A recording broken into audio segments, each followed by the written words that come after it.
Confidence तो starting से था। 1v1 अगर आप जाओगे तो मरना ही मरना है। इनकी याद कितनी आती है? गेस नाम बताऊं? घातक बाबू स्टार्टिंग से साथ में आए थे यहाँ तक, हक से भाई ये बोलते हैं। हाँ करो।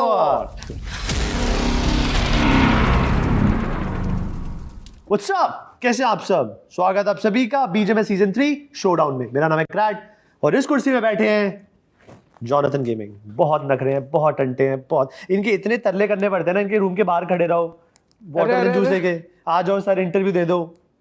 ये क्या तरीका है? ऐसा है? नहीं, मजाक कर रहा हूँ, बड़ा क्यूट ही लड़का है।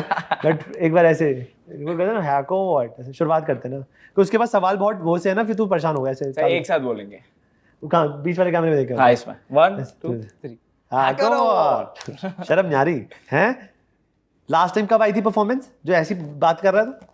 आएगी, स्ट्रेस मत ले यार, तू आराम से। मैं तो चाहता हूँ तू अच्छा खेले, दिल से चाहता हूँ। तू चाहता है मैं व्रत रखूँ तेरा पहले दिन 19 तारीख को? हाँ रख। पागल हो क्या? पेट कैसे भरा? चल ठीक है। पहला सवाल, सबने देखा है सीजन 1, आप क्या बोलते हो उसको, रनर अप, ठीक है? आप MVP भी बने, बड़ी उम्मीदें थी लोगों को ना, एक वो मिला था कि भाई गॉडलाइक शायद वापस आ गई है। सीजन 2 आया मास्टर सीरीज का, क्या हुआ था उसमें? अभी तक मुझे कोई जवाब नहीं मिला है, क्या हुआ था सीजन 2 में? सीजन 2 तो ऐसा हो गया था कि फूड पॉइजनिंग ऐसा कुछ हो गया था, तो मैं एडमिट हो गया था, खेल नहीं पाया था मैं। एंड अभी सीजन 3 में क्या एक्सपेक्ट करें आपसे? आप अभी लाइनअप पे कॉन्फिडेंस है? कॉन्फिडेंस तो स्टार्टिंग से था, चाहे जो भी लाइनअप है, बट वही ना बोलते कि कुछ चीज़ें चलती नहीं है, बट कोई ना, चलेंगे, घिसेंगे, टाइम आएगा, उठा लेंगे ट्रॉफी, और क्या। अभी पर्सनली जॉनथन अपने आप पे कितना कॉन्फिडेंस है कि ये जो होता है ना कि जरा 1v1 मैं ले सकता हूँ, जॉनी हूँ मैं भाई, तो क्या वो जॉनी 10 on 10 है या अभी कम हो रहा था? लाइक अभी कैसा हो गया पता है गेम, अभी 1v1 वाला गेम नहीं हुआ है, अभी प्रॉपर टीम गेम है। लाइक इन शॉर्ट 1v1 अगर आप जाओगे तो मरना ही मरना है, आपको ट्रेड गेम पे ही खेलना है अभी। अब मुझे याद भी नहीं लास्ट टाइम गॉडलाइक ने ट्रॉफी कब उठाई थी, तुझे याद है? वो आई थिंक लाला वाला लाइनअप था, जब लाला दो जीगॉड और नियो, मतलब you guys used to bash everyone, वही था। उसके बाद से वो फील नहीं आया क्या तुझे? नहीं, लाइक इन शॉर्ट भाई, लाइक हमने उतना अच्छा नहीं खेले एज अ टीम, हम वही ट्राई कर रहे हैं, बहुत चीज़ें अगेंस्ट हो रही है, लाइक हो नहीं रही है। सो वही वो एक प्रॉपर लाइक एक मोमेंटम को कैच करने के लिए हम एज अ टीम वही देख रहे हैं। अभी जब ऑफिशियल से बाहर हुए, मुझे वो कुछ बस 5-10 सेकंड का जवाब दे दे कि मतलब उस लाइक बिकॉज सब ऑफिशियल के लिए बहुत मेहनत करते हैं और वहाँ पर ना पहुँच पाना कितना चुभाट तुझे पर्सनली?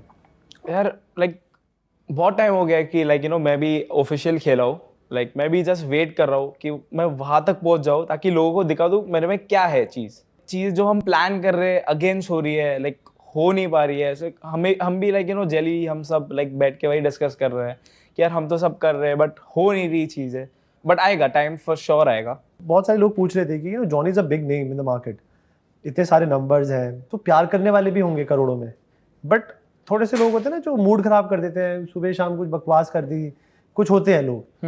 अब your number is too high, तो वो वाले भी लोग आते होंगे अच्छे खासे।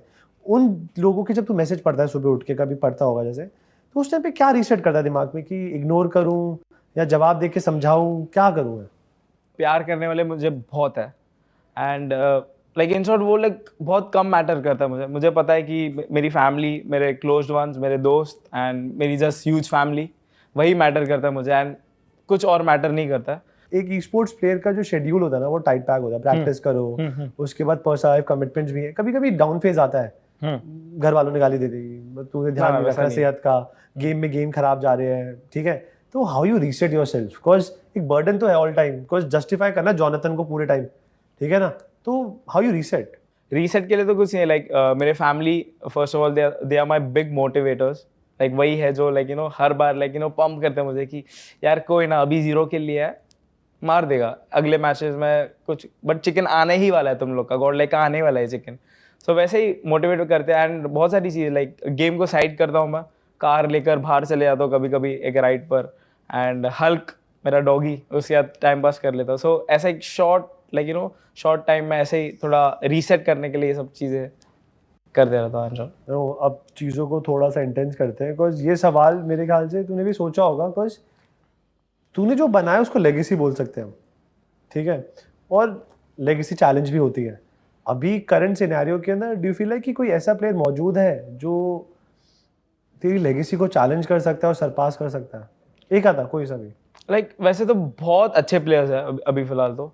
देख खेलने की बात नहीं है, हाँ। जॉनथन अकेला ई स्पोर्ट्स प्लेयर लेगेसी नहीं है, एक पर्सनालिटी है ब्रो। याद है मतलब जब इवेंट में तुम जाके वो ऐसे बाल भी करते तो आवाम हिल जाती है। तो वो लेगेसी कोई लगता है कि कोई छू पाएगा, सरपास कर पाएगा? लाइक यहाँ तक पहुँचने के लिए ऐसा नहीं कि मैं कल से ही उठ के डायरेक्ट आ गया यहाँ पर। लाइक मैंने भी बहुत सारे स्ट्रगल्स करे।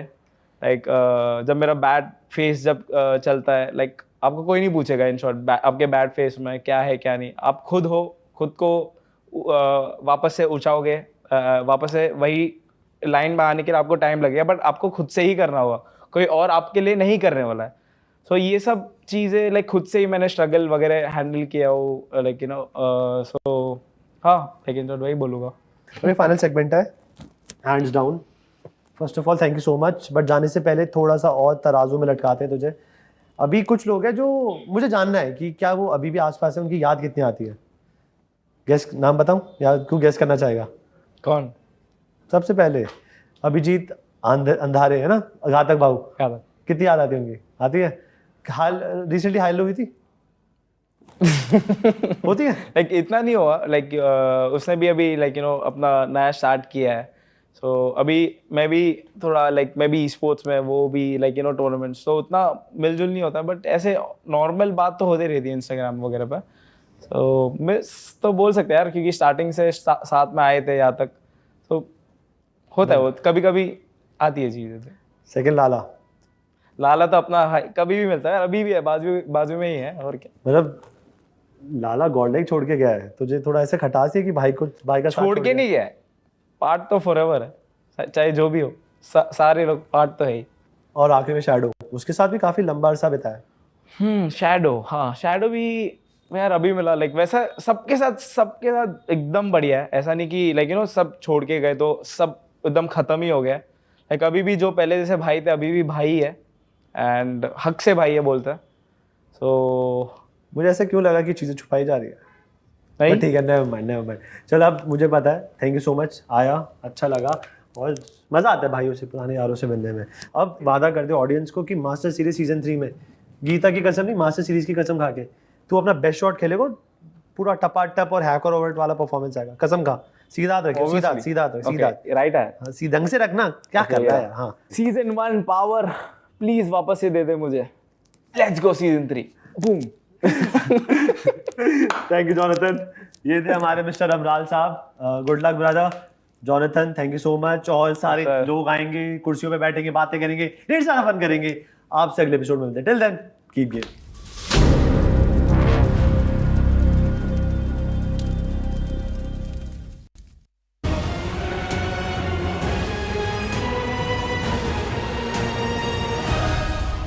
On the other side of this day awaits the depths of hell, and only the formidable 12 can climb out of there. But today is the last day of the league stage, a final run to the top 4 of the overall standings. There will be 4 teams looking to defend that spot, while the others looking to breach and make sure that the top 4 crumble down.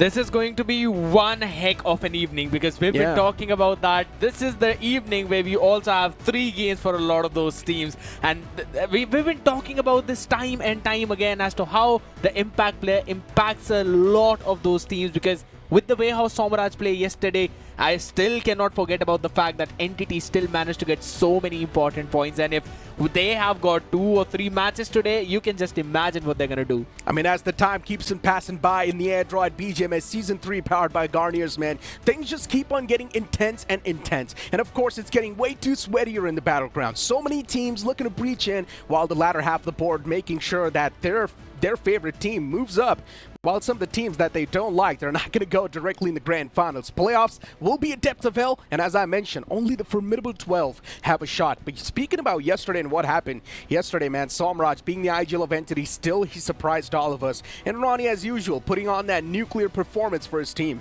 He's one of the best impactful players if we talk about it. Even in the previous week, he performed better than everyone else combined. And even this time around, you know that he's the one who's basically doing all the stuff for his own team. Hey, but what does an impact player exactly mean? On the weekends, the IGL will draw 1 random player from his team to be the impact player, and each finish the impact player gets will be counted as 2 points. So that is quite a crucial role on this weekend that's currently going on, because one single man has the chance to change his entire team's fate. Exactly, and a lot of those impact players have been doing that as well. Teams have been changing most of their strategies that now revolve around the impact player trying to grab onto those finishes. And we already saw how teams adapt really quickly, right? Because on the map of Miramar, we still remember there were not a lot of early fights. Most of the teams, they just played it slow. They wanted to play it for the late game itself to make sure that they can go for the good third parties so that their impact player could get the finishes. Hey, but you know what? The main problem for some of these impact players has been that they're also the IGLs of their team, and one of those is also going to be Gravity Jot. Yesterday, the man performed quite decently for his team, Reckoning Esports. Yeah, but moving forward, as we know, it's also going to force Reckoning Esports to sort of change and shape their game strat a little bit more around Gravity Jot this time. Yes, again, and Gravity Jot, as you mentioned about the man himself, he's second only to Ronnie yet again, following him up by just one finish. And all the other players, if you look at them, Somraj does not have a power play finish, but still has got 5 of those finishes. Same goes for Scout as well for the side of Team Z. 4 finishes, none in the power play. But Aim God and Vixky are also the ones who I'll be looking forward to today, because again, with their performance, it depends a lot as to how their team will perform in that ranking itself. Hey, but the latter half of the board is in front of us, right? And Destro, Safe, Max, Shikari Jot, Beast, Manti, Ninja Jot, these guys aren't able to pull off any sort of value. True. And now that's starting to be a big sign of concern, especially for Team X-Spark, man. It's one of those teams that's considered as the powerhouse, but still so far, we haven't seen any power, any spark so far. It seems that they will probably perform in the playoffs itself, and that's what their fans would be hoping. But again, at the end of the day, I really want to talk about the players who are on the right, because even the previous week, we've talked about it. Ronnie is the one who got 26 points for his team in the power play itself by finishing off a bounty team, and he was the impact player. While on the other side for Reckoning, it was Hunters the previous week, and on the back of his support, they put a banger performance of 49 points. Hands down. I mean, Hunters has always been the main playmaker for that entire roster, but speaking about AKOP2 from OG, even that's quite the perfect choice. Yeah, so far AKOP hasn't been able to activate himself. That's a whole other storyline. But speaking about the impact players, a head-to-head between Gravity Jot and Ronnie himself. Ronnie's supposed to be the main assaulter, the main fragger for IQ Soul, while Gravity Jot, he is an IGL for his team and still is able to keep up, or almost keep up, with the performance of the assaulter of IQ Soul. Exactly, because the only difference relies in the fact that the power play finishes are 15 for Ronnie, and he totally has 30 finishes already. So you know that this man always steps up whenever it comes to power play. He's that first engager tool whenever it comes to those duels, and we know that Aikuso likes to play pretty aggressive in that early game itself. And there have been so many situations, so many times, when this man has pulled out some clutches that are out of anyone's mind. I mean, it feels like IQ Soul, they have been experimenting themselves, right? And this was one of the most iconic clutches from Ronnie. Moving forward, claiming a bounty on that team, and that too, considering he was the impact player, he got double the points, and there was also the power play system going on. 26 points in just that stage 1 of the game. Now that's crazy if you think about it. Exactly, and then we are talking about the team Reckoning itself, the only team who were able to dethrone the first spot holders, that was Raven back during their own time in earlier this week, and they haven't really left that spot whatsoever. They got a big push out of the previous week with that impact player rule. 49 points banger, basically the biggest game that we've ever seen, and after that they have not let go of the throne of the top 4. I mean, speak about throne, and right now Carpedium as well, just barely on the edge. There's going to be so much pressure on these teams, man. Especially speaking about Carpedium. For them, it's always been ups and downs. We haven't really seen a proper, fluid structure for this team.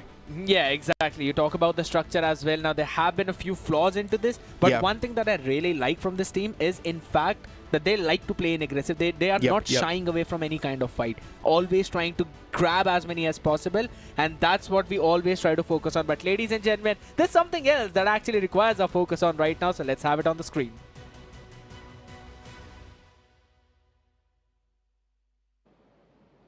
Welcome everyone to Android BGMS breaking point. जैसे कि आप लोग जानते हैं, कल के matches बहुत ज़्यादा बेहतरीन गए थे। Team forever and chicken dinner निकाला, बट क्या वो वजह थी कि गॉडले के हाथ से वो चिकन आते आते रह गया था? जानेंगे एक बार फिर से, वो सारा मूवमेंट्स दोबारा से देखेंगे। जैसे कि आप लोग जानते हैं कि गॉडलेक जो है एजेस ऑफ सर्कल पे खेलना पसंद करते, एज ऑफ द सर्कल पे है भी, जिसकी वजह से उन्होंने पूरा ये जो क्लस्टर फॉर्म हुआ था उसको अवॉइड भी कर लिया था। यहाँ तक तो चीज़ें बहुत बढ़िया चल रही है गॉडलाइक के लिए। रोटेशन भी आप देखिए, पूरा राउंड द सर्कल जाके इस तरफ कंपाउंड की तरफ गॉडलाइक आगे बढ़ते हुए दिखाई देगी। अभी तक सब चीज़ें ठीक है। सर्कल का पूरा फ़ायदा भी आप ये देखिए गॉडलाइक को मिल चुका है, क्योंकि गॉडलाइक इसी कंपाउंड को टारगेट कर रही थी। सर्कल का शिफ्ट भी इसी सेम कंपाउंड पे आते हुए हमें दिखाई दिया था। इसके बाद कहीं ना कहीं दिक्कतें खड़ी हो गई थी गॉड लाइक के लिए, क्योंकि यहाँ तक सब ठीक है, कंपाउंड का कंट्रोल भी यहाँ पे मिल चुका है, but this is the moment जब चीज़ें थोड़ी सी गड़बड़ाई थी। प्लान अच्छा था गॉड लाइक का यहाँ पे कि 2+ साथ में जाएंगे, 1 ब्लेड के कान्हा के ऊपर रश करेंगे, बट वो टाइमिंग जिसमें ट्रेड निकालना था वो ट्रेड यहाँ पे एडमिनो नहीं निकाल पाई, क्योंकि कान्हा ने यहाँ पे पंक को नॉक किया, एडमिनो को भी नॉक कर दिया था। अगर वो टाइमिंग एडमिनो ढूंढ लेते अनकाना को नॉक कर दे तो शायद चीज़ें बदल सकती थी, शायद वो नंबर्स एडवांटेज गॉडले के पास में आ सकता था। बट उसके बाद दिक्कतें ये हुई कि जॉनथन एंड जी गॉड 2 ही प्लस बचे थे, नंबर्स नहीं थे। हाँ, 1 ब्लेड वेट कर रही थी, बट 1 ब्लेड को डील कर लिया था टीम फॉरएवर ने एंड टीम एंटिटी ने, तो 1 blade was not a problem for God like. Problem अगर था तो वो था सर्कल एंड टीम फॉरएवर। अब यहाँ पे आप देखिए, कोशिश कर रहे हैं कि जॉनथन गाड़ी लेके सर्कल में एंट्री ले। जी गॉड का प्लान था पीछे से पूरा कवर फायर प्रोवाइड करने का, प्लान अभी भी अच्छा है गॉड लाइक का, बट वो फेल हो जाते हैं आगे जाने के बाद, क्योंकि जॉनथन जाते हैं डायरेक्टली गाड़ी लेके। प्लान था नेट से किसी एक खिलाड़ी को नॉक किया जाएगा, बट वो नेट का जो कनेक्शन ढूंढना चाह रहे थे माफिया के ऊपर, वो कनेक्शन यहाँ पे नहीं बन पाया। माफिया ने भी रिटालिएशन में ग्रेनेड दिया, बट निंजो का एक नेड कहीं ना कहीं गॉडले के पूरे प्लान को कहीं ना कहीं फेल कर देगा, एंड वही चीज़ यहाँ पे होते हुए दिखाई भी देगी। दिस इज द नेड, निंजो का नेड आता है एंड जॉनथन इंस्टेंटली यहाँ पे नॉक हो जाते हैं। अब जी गॉड अकेले बचे हैं, कोई कवर फायर नहीं आ सकता, कुछ नहीं, प्रेशर बहुत ज़्यादा है, जोन का एडवांटेज टीम फॉरएवर के पास में है, position advantage, and finally team forever अपने लिए वो चिकन डिनर लेते हुए। Listen, yesterday's day was all about Aiku's Soul, Team Forever, and Team Entity, because even Entity was able to perform so nicely. Yes. And in that final few moments of Sanhok, you clearly saw how Godlike messed up. That push they tried to make against that one last man, or one single man available in front of them, which was Kana from one blade. They messed up big. It's understandable again because if you look at the roster itself, they had the IGL change as well. There have been few things, but there are quite a few things that are working really well for the teams in front of us, Raven as well as Team Tamilas. Since we're looking at the matches that both of them have played, Raven have played 1 extra match and they only have 1 extra point. Now, if you're talking about the finishes, yes, there's only 1 finish point that is separating both of these teams, and Team Tamilas are the ones who have 1 more. But if you talk about the impact plays that have been coming in during the power play itself, Team Tamilas have still been forward in that. Yeah, but here's the crazy part. Raven Esports, they've played more games compared to Team Tamilas. Yes. Look at that, 21 games, and then you talk about Raven Esports, they've played 22 games so far. And still, they do not have that good of a lead compared to the players of Team Tamilas. So today, Team Tamilas are going to play more games compared to the side of Raven. So this is where all the pressure is going to be on the back of AimGod. If this man does not perform, well then Raven Esports, they're probably not going to move into the top 4. And we might just see them move down in the depths of hell, which will be the playoffs. Yes, that's true, because we're talking about both of these teams and they've got a perfect chance to try and breach into that top 4 itself, right? Because Carpedium is standing at 215 and both of these teams, since are on 202 and 201, you know that they can slowly creep in. But there's one big thing that I wanted to talk about Raven itself, is in the fact that this team has claimed more bounties than Team Tamilas. Because we always see Team Tamilas trying to prioritize that circle after the power play itself, where they probably take down Team 8-bit. And Raven, in most of the situations, are the ones who are being hunted down by other teams, and yet they stand their ground. And in terms of 4v4 fights, I still feel that I'm going to lean in a bit more towards Raven. I mean, Raven Esports is hands down one of those teams that is trying their best to get as much advantage as possible. All these new introduced in Season 3, right? And considering we talk about the rules, you've also got Impact Player now stepping in, and that's AimGod too, the best possible man Raven Esports can have in their roster. And just looking at the highlights itself, you can see AimGod at the top of his entire performance. Every single time, he's the first man to take the contact against the enemy team, and he actually wipes him out with these as well. Absolutely, and it's not just him itself. We also have Hulk, we also have Reaper. The man stands up every single time whenever it comes down to those finishes. But Team Tamilas also is a team which heavily depends on 2 of its initial assaulters, Maxi and Manti. Maxi has been outperforming everyone else on his own team, and also quite a lot of those players, but Manti is also slowly and steadily keeping up. I mean, for Team Tamilas, yes, it's an all-rounder team, nothing taken away from that. They're also quite good when it comes to aggressing on the forward against the foes. They're also quite good when it comes to playing that defensive playstyle. And to be honest, Team Tamilas, this is the first time I've seen this team go so aggressive, that too in BGMS Season 3. But there's a lot more to discuss about. Before now, let's move on to a short break.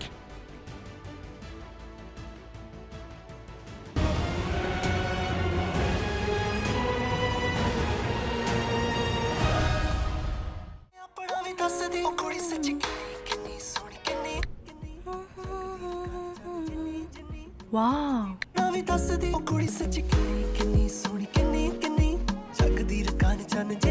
Circle to search. Only on Android. Red Bull gives you wings. Another day, another road, and we go. Arrive with a win, moving up, we know where to begin. Wicked on the wheels, get wicked on the wheels. Arrive we go. Wicked on the wheels, get wicked on the wheels. Another day, another road, and we go. Everywhere I go, dirt and pollution dull my skin. Garnier Men Turbo Bright Double Action Face Wash. 2x brightening power. With charcoal and vitamin C, deeply cleanses dirt and pollution to fight dullness for instantly bright skin. Garnier Men Turbo Bright Double Action Face Wash. Try the #1 men's face wash in India. By Garnier Men.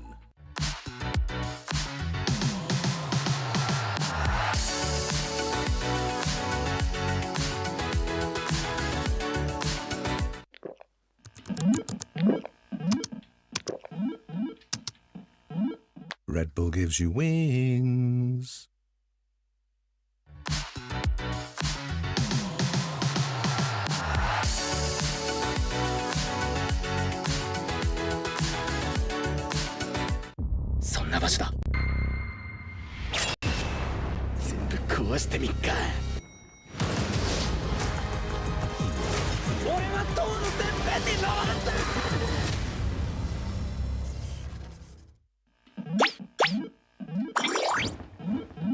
Red Bull gives you wings.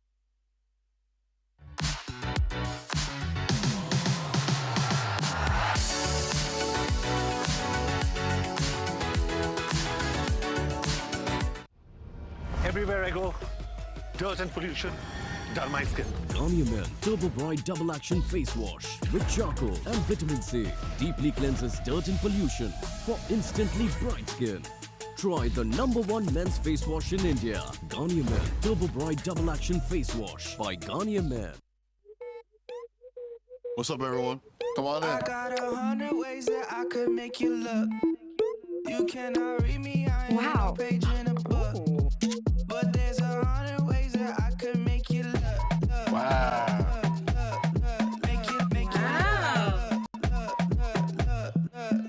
Make you look. Wow.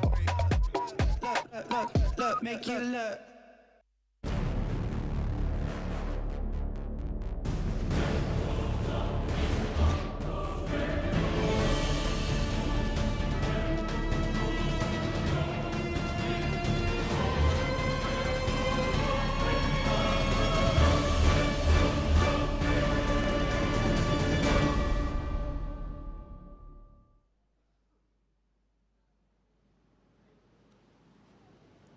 Boys and girls, ladies and gentleman, आज Android arena में मैं आपका स्वागत कर रहा हूं क्योंकि आज डोमिनेशन वीक का डी डे है. It is the final day और यहाँ से हम 4 टीमों को कहने वाले हैं अलविदा. अलविदा इसलिए क्योंकि उनसे अब सीधा मुलाकात होगी नेक्स्ट फ्राइडे को जब होगा फाइनल का मंजर. लेकिन 16 टीम्स यहाँ से जाने वाली हैं प्लेऑफ्स में. But before anything else, my name is Surendra Sundaram और मैं स्वागत करना चाहता हूँ मेरे एक बहुत ही जिगरी यार का. Here comes नीरज सांगले. सुरेन भाई, सबसे पहले तो इतना टाइम हो गया है यार अपने को स्टेज पे आया. Oh man, he's a big boy. बहुत मिस किया भाई मैंने आपको, मजाक नहीं बच्ची करूंगा. बमाए बनता है. अरे एक नंबर. आज इतने टाइम के बाद हम मिले हैं और सोच किस दिन मिले हैं, जिस दिन यहाँ पे कई लोगों की कहानियां जो हैं उसमें एक ट्विस्ट आने वाला है. 4 टीमें जाने वाली है फाइनल में, 16 टीमें जाएंगी प्लेऑफ्स में. आज कितनी तबाही मचने वाली है भाई. देखो, तबाही की बात करें ना तो आज आखिरी दिन है जैसे आपने बोला, और अगले साइड पे जो वेट करता है ना वो है हेल. तो अब सच बताओ कौन जाना चाहेगा भाई उस स्टेज पे? इतना स्वेटी होगा, कौन जाएगा भाई उधर? मेरे को तो नहीं लगता किसी को जाना है भाई. Hey man, listen, 4 teams are going to make it to the finals and 16 are going to go into the playoffs. I'm just wondering how crazy is today going to get? It's going to be super crazy, man. I mean, just trust me, right? You've got 12 teams and only those 12 teams can get out of the depths of hell. And tomorrow waits the playoffs, and that's something I don't think anyone would want to be a part of. But at the same time, these teams do have a chance to make sure that they are sabotaging someone's game today. No, I'm just wondering ये आवाज कहाँ से आती है? I mean, man, this is Necro. Of course, he's the voice of English. Necro, I mean, if I had it my way, I would want you to talk all day long. But listen, buddy, we know that Raven, then you've got Carpe Diem, and there's an outside chance that Team Tamilas can also make it to those finals because there's one spot where these three teams are jostling it out. My question is, who's going to blink? Who's going to make it? Listen, man, speaking about the Carpe Diem squad, they've been messing up slowly and steadily here and there. You know, it's been ups and downs. The consistency sometimes been dwindling down. Some of the fights that they take, they do not really go their way. But Carpe Diem, they've got a good firepower. Raven Esports, for them, the best part is the impact player's AimGod himself. And AimGod recently has been performing at the top. So nothing can be said over here, man. One single mess up, one single game down, anything can happen here. Raven Esports, they have played more games compared to Team Tamilas. And today, Team Tamilas are going to play all the 3 games. Now, that's an important point. Team Tamilas have one more better chance to prove themselves that they're better than Raven Esports and seal that spot in the top 4. I was just listening to you. I didn't concentrate. I'm just in love with your voice. All right, listen, Necro, they need you on the desk because you have to start proceedings. I'm going to request you to go join Sai Shanu back in Thanks the for having me, studios. man. Thanks, I'll buddy. see ya. Chest thumb karne wala tha. I'm not going to take the risk. All right, since we spoke about Raven and we spoke about Carpe Diem, तो यहाँ पे पुकार और AimGod इस हफ्ते जिन 2 लड़कों का चयन हुआ है as impact players, वो दोनों मेरे साथ हैं. Boys, good to have you. Okay, Pukar, let me just start with you. आप impact player हैं, आप अपनी टीम के IGL भी हैं, and you're one of those rare commodities जो एक बहुत ही कमाल के fragger भी हैं. Considering all that, considering that Carpe Diem right now is on the 4th spot, buddy, how much pressure are you feeling? I am confident और मेरे को अपनी टीम पे भी पूरा भरोसा है कि we will do it. बाकी देखते हैं जैसा भी होगा. बाकी मेरे को तो पूरा भरोसा है अपनी टीम पे. All right, just a couple of days back, we were there in the studios, and you were the standout player of the day, and you got 2 matches remaining. And they're just 13 points ahead of you. If there is one guy who I would think can consider today to be a playground, it is you, AimGod. What are you feeling right now? Actually, I want to use this impact player team to make more points. And I will, surely. You know, इनका जो एक focus रहा है, and considering him also, इसने points जो हैं वो power play में भी निकाले हैं. अभी तक तुम्हारा खाता जो है वो नहीं खुला है. जिस तरीके से चीज़ें चल रही हैं, इट ऑलमोस्ट फील्स कि शायद बात जो है वो पावर प्ले में आ जाएगी. किस तरीके का, किस अवतार को हम देखने वाले हैं आज पुकार की तरफ से? देखते हैं जो भी होगा, लेकिन हम लोग आज अर्ली फिनिशेस के लिए जाएंगे. हम 2-3 दिन से नहीं जा रहे हैं अर्ली फिनिशेस के लिए, तो पावर प्ले फिनिशेस के लिए भी आज मैं जाने वाला हूँ. कल तो मैंने 2 फिनिशेस लिए पर वो पावर प्ले में नहीं हो पाए, पर आज मैं ट्राई करूँगा पावर प्ले में मैं डबल पॉइंट्स ले पाऊँ. You know, AimGod, what happens is when you know that you are trailing and you want that spot, you can either go very aggressive and get those points, or that aggression can make you pay a price and you could be knocked out into the bottom 16. Are you worried for that? Actually, we don't. We just want to play our game and we want to make into top 4. Yeah. इनके 213 हैं, इनके 202 हैं. एक outside chance है, एक underdog है. Actually underdog कैसे कह सकते हैं? टीम तमिलास जिनके 201 हैं. आज का दिन खत्म होते होते पता लगेगा कि वो कौन सी 4 टीमें हैं जो पहुंचने वाली है फाइनल्स में. Boys, I'm excited. How excited are you? I mean, listen, at this point, every single game counts, man. Every single moment that you get inside of the game matters. And speaking about Carpe Diem themselves, recently, I'm not going to lie, yes, yesterday's day was decent for Carpe Diem, nothing taken away from that. But if you talk about a few recent days in the Domination week, Carpe Diem was messing up. And that's why they were kicked out of that top 4. Absolutely true. And that's, again, a situation where you always see Carpe Diem landing in wherein they've got a good amount of firepower. They're trying to utilize it at well. But at some or the other point, it just seems they're not able to convert it into a humongous game like we normally would expect them to.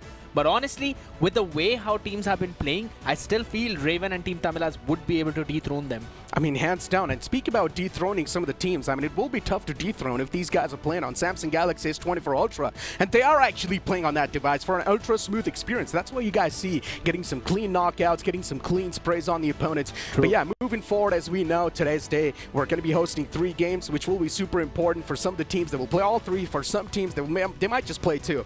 But for now, it's time for us to toss to a short break. Don't go anywhere. We'll be right back.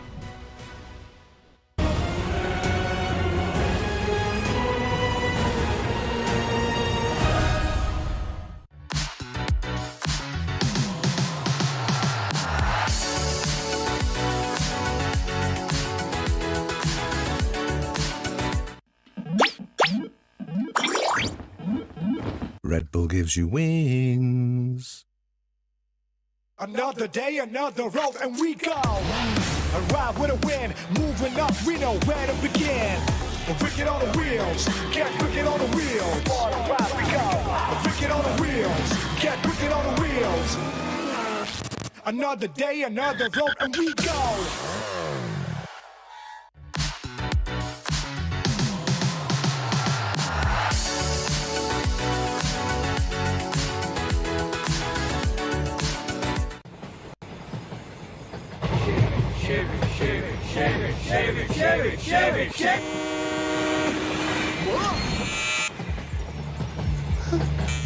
What's the worst that could happen? What's the best that could happen?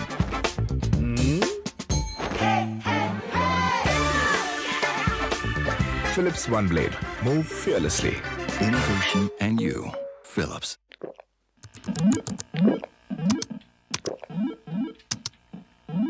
Red Bull gives you wings. そんな場所だ。全部壊してみっか。俺は塔のてっぺんに登るんだ。ਆਪਣਾ ਵੀ ਦੱਸ ਦੇ ਉਹ ਕੁੜੀ ਸੱਚੀ ਕਿੰਨੀ ਸੋਹਣੀ ਕਿੰਨੀ Wow. ਨਾ ਵੀ ਦੱਸ ਦੇ ਉਹ ਕੁੜੀ ਸੱਚੀ ਕਿੰਨੀ ਸੋਹਣੀ ਕਿੰਨੀ ਕਿੰਨੀ ਜਗਦੀ ਰਕਾਨ ਚੰਨ ਜਿੰਨੀ ਜਿੰਨੀ Circle to search. Only on Android. Time to test the waters. Tell me how you wanna live. Now you hear me roll like raw. In my beastly mode now. Wow. Wicked Unleashed. That's wicked. All the cuts and the curves. So wicked. Take what you deserve. It's wicked. TVS Raider. Unleash your wicked.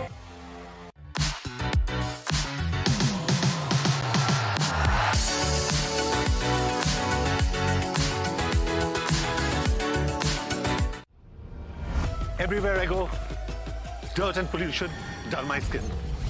Garnier Men Turbo Bright Double Action Face Wash. 2x brightening power. With charcoal and vitamin C, deeply cleanses dirt and pollution to fight dullness for instantly bright skin. Garnier Men Turbo Bright Double Action Face Wash.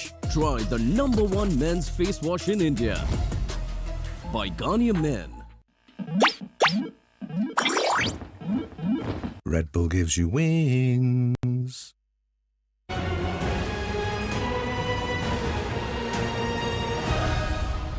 Whoa, just feast your eyes on this beast of a machine. TVS Raider Iron Man Edition doesn't just look cool, but it gives the ultimate superhero vibe. Now, isn't that super wicked? I mean, with the way how it goes from 0 to 16, 5.9 seconds, you might as well just want to call it super speedy bike, as you mentioned.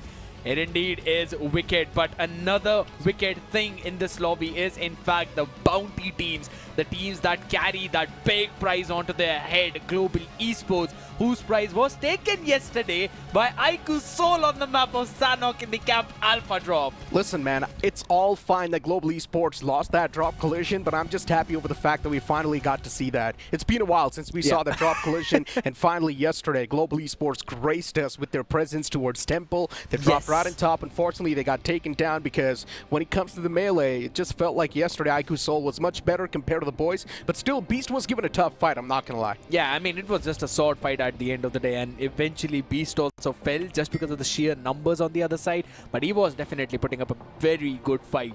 And over towards the end as well, it was Manya to close things out with the weapon in the hand, like proper shotgun. You don't bring guns in a sword fight. Oh, no, you don't. And Manya just brought a DBS. Now, that's super unfair if you talk about it. But look at cute that entire bot looks, right? I mean, we also have one. We've got the orange one. I like the orange one better. I like the purple and yellow one better. Ooh, yes. Purple gives a great vibe, to be honest. Yeah, it's like a nice, cute vibe, fresh vibe. Yes. Not gonna lie. And black is like the devilish vibe. Add a bit of a red in it and it will definitely look like that. But talking about the devil itself, right? The devils in the lobby are definitely going to be Global Esports, a team who always create havoc, create some insane plays, but now you see, that's where I'm going to stop you. I don't think so today the Devil's going to be Global Esports. I think it's going to be WSP, 8-Bit, Team X-Spark. The teams that are all the way at the bottom and they've got nothing to lose, right? Or maybe pretty much the latter half of the board. The last game of the day is going to be super crazy, Shaishnu, where you will see all the teams have already lost their hope to move into the top 4, go for a big collision against the teams that are already there in the top 4. And that's going to be super essential, because if they wipe them out, they will get the bounty in their hands. If they don't, well, valiant effort, move into the playoffs. I mean, I guess so. We would really want to see that happen, but every single time when we think of, we even pray for something like that, it just never is fruitful. Every single time it's always 8-Bit Team X-Spark falling down to any other team, giving away the 8 points. But I mean, let's see how things pan out today after all. Hey, and talk about today itself, the game 1 begins right now on the screen. It's going to be the map of Erangel to kick things off, and as the plane's going to hit the skies once again for one last time in this league stage, towards this map, the plane flat path starts all the way from Hospital towards the opposite side. And now this plane flat path will be super nice, because this will also invite a lot of those pit stop collisions. Absolutely. I always love to see whenever that kind of thing happens, whenever we see those pit stop collisions, because it just feels out in a situation that it's Gatka again. You know that most of these teams would be able to drop in towards the Severny, Gatka area without any problem, but the teams that want to go all the way over towards the down south area is where you will see those big problems, right? And again, Yasnaya Polyana is also up there, so you can easily drop in there without any problems. No collisions out there whatsoever. But I want to see how all the other teams are going to perform, because again, we've got Mogo as well in here, Entity, Revenant. And Mogo and Revenant, they really like to drop in a bit more down south. So it comes out to be in a way where you know those pit stops will definitely come. Still surprised that Carnival Gaming haven't taken an exit out early. They talk about the exit. I mean, CG probably looking forward to go for a drop collision against someone. Maybe, I'm not sure what CG's game plan is. And yes, that's what CG's doing. Dropping right on top of Kameshki. This time, their target's going to be godlike. Whoa. Oh, now you love to see that. And this is exactly what I'm talking about. CG, they're desperate for points, and they know godlike when it comes to 4-on-4 fights, their form hasn't been there. Now it's time to target the big dogs. It's super fun to see. As soon as this fight breaks loose, I'm going to witness that fun action. We are going to witness that fun action. And looking at the pit stop itself, it's Revenant and Reckoning out there in close proximity too. But yes, let's focus down all the way over towards Kameshki, where godlike is there.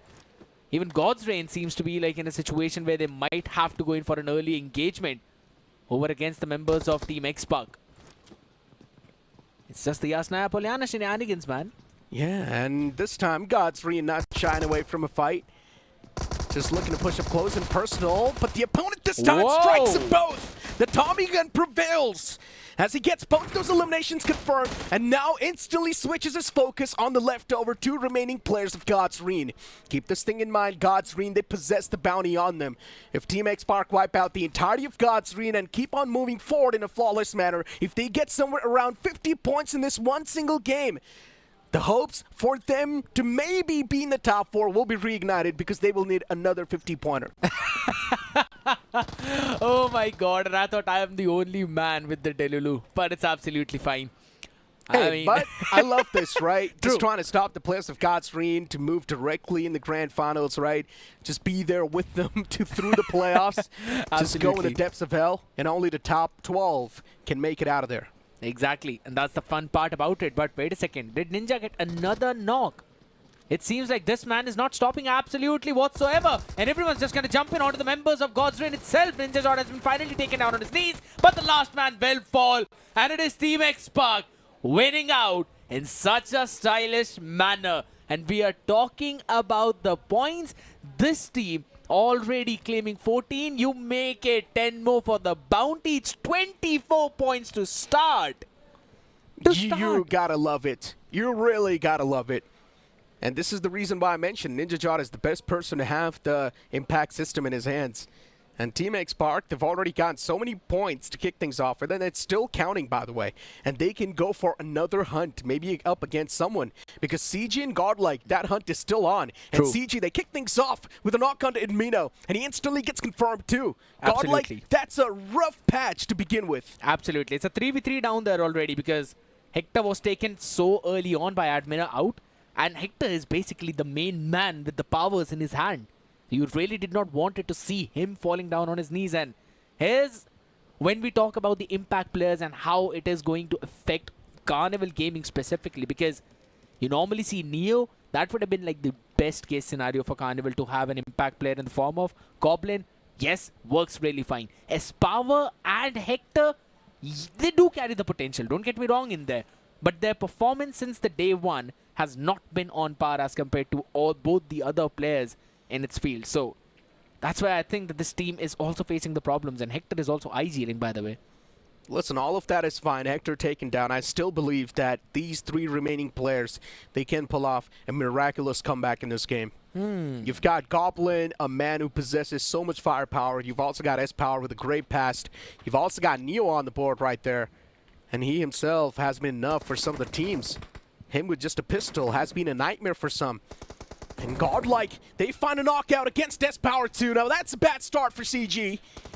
Another nade being tossed towards Goblin in the back, and Goblin's taking heavy fire, but then returns the favor back. Z got knocked out. He's got his hands on the shotgun too, but unfortunately, even he gets knocked out. For Godlike, the exact start they wanted to have in this entire escalation. But Neo, he's way too low, in quite a critical condition. Jonathan, the only man left in the back, and he dishes out the damage, shuts down the player of CG. Beautiful performance coming in, and we also heard it from Punk and all the team himself that whenever it comes to important engagements, it's Jonathan that they always trust in. This has been absolutely phenomenal. Raven now all the 4 players in just one vehicle. One of them is away. Reaper, they've left Reaper out there to create that off angle to make sure that he's the one who's stopping 3 players of One Blade. I mean, the hunters have been hunted, but now One Blade, even they're out on a hunt. They've got one man isolated in the front in the name of Reaper, and Reaper, I'm not even sure what the man was trying to do there. Gets knocked out. Raven Esports, unfortunate start to this game. And we just had a conversation about Raven Esports and Team Tumulus, right? How Team Tumulus has one more game compared to the players of Raven Esports. So Raven Esports are going to be playing all the 3 games today. Team Tumulus are going to be playing all the 3 games today. I mean, here's the thing. It's pretty unconventional for Raven to play in like that, but we'll hold on to that thought as Reckoning again wipe out the members of Team Z off the bat, off the start. There was only one time when Team Z claimed the bounty onto the members of Reckoning. And after that, it has been basically the case where Reckoning is hunting Team Z and demolishing them. Raven Esports at the top. They're taking a bit of damage. Aim God, the man needs to stay alive, at least 4 more. And now it spots out another man from One Blade. A big mess up from that player. Kesar7 unfortunately falls to his own demise as he gets confirmed. And now One Blade's Anonymous is on the far fray. Probably wants to back away from this entire fight as Hull claims the points. Raven Esports, not that bad of a start just yet. They've already claimed a decent amount of points, but unfortunately Aim God, he hasn't gotten a single finish yet. The big thing about Raven is, in fact, I still do not understand as to why they left Reaper on that hill. And the 3 players leaving in a vehicle.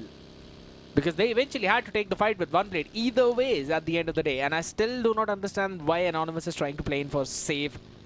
This time around, I mean, One Blade, they're down at 156 points. Only have 2 in their name. Probably going to get 1 or 2 from the placement itself. If he's lucky, 6. That's still not enough. Might as well go for a hero play. Yeah, I mean, that's been the main concern for a lot of these teams, right?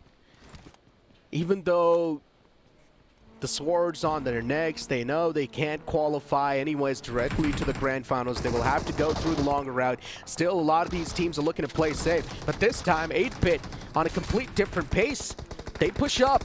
They're taking a lot of that fire upon themselves. It's understandable, but Team Tumulus, even they want to hunt down the boys of 8-Bit. If Team Tumulus, they do wipe out the entirety of 8-Bit, that's going to be a fantastic start. A magnificent one indeed. As 8-Bit, they're taking way too much damage upon themselves. It's a big mess up from Team Tamalas. Can they recover from this? 2 players knocked out for now, and 8-Bit, they're doing too much damage up against the boys of Team Tamalas, and just like that, one chance have been wasted. This was the exact moment Team Tamalas needed in their hands. I spoke about this even on the stage. Team Tamalas have one more game compared to Raven Esports in their hands, and they just messed it up. This is big. This is humongous, Necro, because every single time it has been Team Tamilas coming out on top against 8-Bit in the entirety of the survival week, almost till yesterday, even in the domination week. We have seen 8-Bit not performing, and finally the players have awoken. Now that's what you call overconfidence, my friend.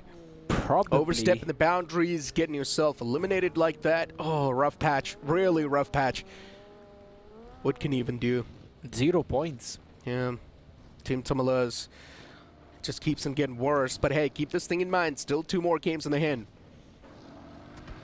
So anything can happen in those 2 games, man. That is indeed true. But it also gives the opportunity to teams like Revenant, Orangutan, even Godlike maybe, since they've got a pretty solid start, to try and close up that gap with Team Tamilas and move up far forward. Now that means the entire board over on the top is that's how far they're going to go. So even though, yes, you'll be having the next few games in your own hand, you still do not feel comfortable whatsoever. And with the way how Team Tamilas have been playing, most of their early 8 points have been because they've been winning fights against 8-Bit. A lot of them have been scrappy. Most of them have been in the open grounds itself. And that's kind of where Team Tamilas like to play too. And this is the first time they've lost onto it. While teams like Reckoning, they've got a pretty solid form in their hand, and they are continuing that too. Look at Reckoning Esports. I genuinely think that Reckoning Esports is going to be at the top at the end of the day. I think so. They will be on the first spot. Global Esports will be on the second. It will be tough to steal that spot away from Global Esports, especially when a team's feeling at the top of their performance. They're just brimming through. They're just oozing out confidence. Agreed. But yeah, for Reckoning Esports, they've also been the hunting pack, the Wolves themselves. Reven Esports on a move too, and for Reven Esports, I mean, Sensei yesterday, he made quite some big announcements, right? He said a lot of stuff in the interview that today's going to be the day where Reven Esports climbs on up in the overall standings. So let's see, because yesterday Reven Esports had one chance to do something, and Sensei messed it up badly. It's the D-Day. Just wanted a bit wordplay out there. But yes, as you mentioned, there was a big mess up by Revenant yesterday. And everyone hopes that this thing does not happen, but God's Reign looking a bit disappointed as to how that entire engagement fell, as we are seeing that in the replay itself. And this was the big mess up by the members of OnePlate again. They had the advantage, they had everything in their pockets, and the same thing you could say is for Team Tamilas too, but stopping that one vehicle in between in the open ground, when you know that there's a player in up front of you, there's one on the right side, you've got no information about where the third player is, you know that one player is driving another vehicle. Again, a questionable decision from them. Indeed it is. But at least, if you talk about some of these teams, right, now they're not shying away from the fights. Look at X-Park, getting 14 finish points off the rip. That to 10 additional, that's going to be 24. That's exactly what they needed. X-Park was one of those teams that was not really showing a lot of aggression, considering their confidence was dwindling down slowly and steadily. But now X-Park, as they know that they've already gotten a good start, we're not seeing them go too aggressive in the lobby anymore. And even the power play is over, so it makes a lot of sense why so many teams are looking to play safe. Yeah, true. And we have seen this for a long time now, where we see the drop collisions, but eventually it just comes down to how you're able to search for all the other teams down when the power play ends. And since we're talking about searching for some things, you can also circle to search on your Android devices. Yeah, the players can circle to search where the other teams are. I'm just messing around. That's not a thing. But Team X-Park, from the far fray, taking a lot of shots against the foes in the front. Now they're dealing out a lot of damage, and that's something you like to see. This is the damage that Team X-Spark should have been delivering to the opponents since the start of this entire league stage. But now Team X-Spark, they have woken up from their slumbers. They're taking fights like never before. And look at the boys looking so confident. But still, I think he slaps down one player of Team X-Spark. As now he's got his hands on the shotgun, is delivering some death blows to the opponents, that's for sure. Shadow 7 closes on up, and even he messes up big in that fight.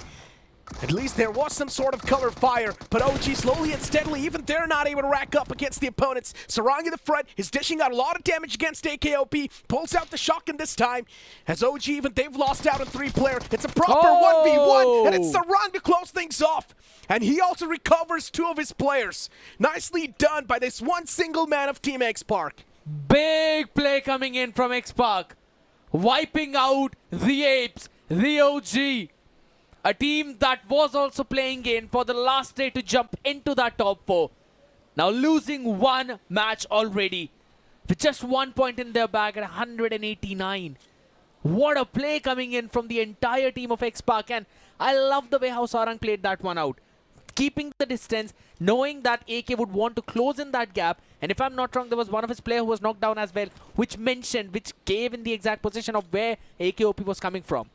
Hey, keep this thing in mind, just the stage 2, and already they've got 18 finished points. Add 10 more, that's going to be 28, and it's still counting. Now, it just feels like Team X-Spark was pulling off a prank this entire league stage. They wanted to go through the league stage, then go through the playoffs, and then move into the grand finals. Man. Imagine if they end up winning this entire BGMS Season 3. Would have been the biggest prank in the history, but Entity...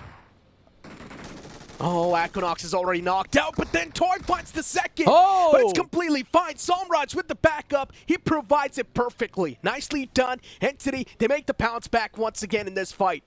And with that, they claim the bounty on Global Esports as well. That's 15 points in their pocket. Insane play coming in from the side of Entity. And look at this. Reckoning Esports, they've already moved up in the points table. They're now in the first spot. Yep, yeah, they ended up yesterday with the first spot itself, if I'm not wrong. With just 3 points lead, and Global Esports, God's Reign, both of the bounty teams now, since they've been eliminated at 0 points, Raven has got a perfect opportunity to get a good 10-point extra from this game and move forward, steal probably their spots. That's big. It's a big concern, though. I mean, Global Esports getting eliminated like that, slowly and steadily the teams underneath them, even they're climbing up. What can happen? What can happen? There's so many possibilities. Mischievous boys out there along with you, man. I see that smirk on your face. Yeah, I mean, imagine. These are quite the young lads, right? Understandable, they have a lot of confidence. They do possess it. But being young, you can also lose that confidence quite easily. And especially when you're young, your mind is quite volatile. It's quite fragile. It can be affected easily. True. So yeah, the young boys, they definitely need to keep their senses in check. And they definitely need to keep their thoughts in check. As an IGL, now this is where his role comes in. He needs to motivate the boys. He needs to keep their confidence at the top. He could be the psychologist for one of those teams out there, but we'll talk about that later. Probably one of the members of Reckoning now really needs a new vehicle to try and survive. I mean, I love the way how things have been going, right? There's chaos on one side, and then we're watching so many peaceful Ravens out there in the compounds. Peaceful Ravens? That does not sound... As of now. As of now. That does not sound so characteristic for them, right? It's like you're stepping outside of your character. But yeah, the zone's going to shift up north a bit. It's still the center. For Revenant Esports, they're in a really good spot. For Revenant Esports, they can easily rotate in. But there's a big cluster of teams on the southern side, and it's probably going to be attracting a lot of those bees because it looks like honey to me. Absolutely. Most of them would really want to grab in those third-party aliens as well, as we've been talking about that time after time. Making sure that their impact player is the one who's getting in those picks. Good thing for quite a lot of them, their impact player is still surviving.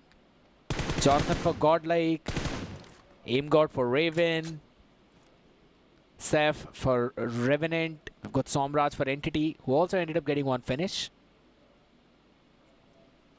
For teams like Mogo, I don't know, man. They still seems to me that they want to shy away from the fights, take those late zone rotations, and then try to move forward with a 20-point game. And 20-point game is gonna get you to 160. That's nowhere close to that top 4. So it just seems that they don't want to play for the top 4 at all. I'm gonna go the longer route for playoffs. Maybe that's not the case? Nope, it is the case. Okay, You can't convince me otherwise with the way how they're playing right now. That's the only thing. Okay, let's see. Let's wait and watch, Yeah, right? yeah. We can't really predict the future. It's not like they're way too far away. True.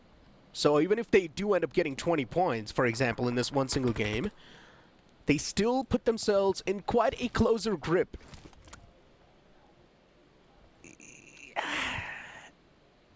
The entire board of top 4 is going to move to over 220 points. You realize that, right? They get 20 points, but the entire board is moving 20 points away from them. So, I mean, we'll see. Again, I really hope, fingers crossed, Mogo is able to bring themselves back, considering they also have got 3 games today. Listen, stop breaking the suspense, dude. All right? I'm trying to build up the suspense for the audience that's currently watching. Hold on to that thought, though. Godlike, they already opened the fray up against Team X-Spark as Spray God gets ran over. And this is quite unfortunate. Slowly and steadily, the entirety of Team X-Spark is now starting to crumble down. I'm loving this Godlike. So confident in their 4-4 fights. The last man, Sarang, even he's getting pounced on. Utilities tossed right on top of this boy as he's taking too much damage. Punk is way too low in a critical condition as even Jonathan gets strike down to return this time, but a beautiful place nade will catch the last man of Team X-Spark. What a play coming in from Punk! That nade saving the impact player, but at the same time keeping his team alive. Oh my goodness, that is absolutely phenomenal. But there's Revenant close by. Do they really want to pounce out of this opportunity of trying to take on Godlike? But no, I don't think so. Sensei has probably called in the rotation to try and gather his men over to a good position in the circle itself. As now, since X-Spark has been wiped out, but I think so, it's absolutely fine. They've got 28 points in their bag. Not enough, yes, true, but at least something for the playoffs. Yeah, I mean, they don't even care. Let's be honest, Team X-Spark were over here to get someone crying. And yeah, they pretty much got one team, right? God's Reen. And now they're definitely going to be crying because one single chance has been taken away from their hand. One more left. What can God's Reen do? They need to keep themselves pinned down in the overall board. True.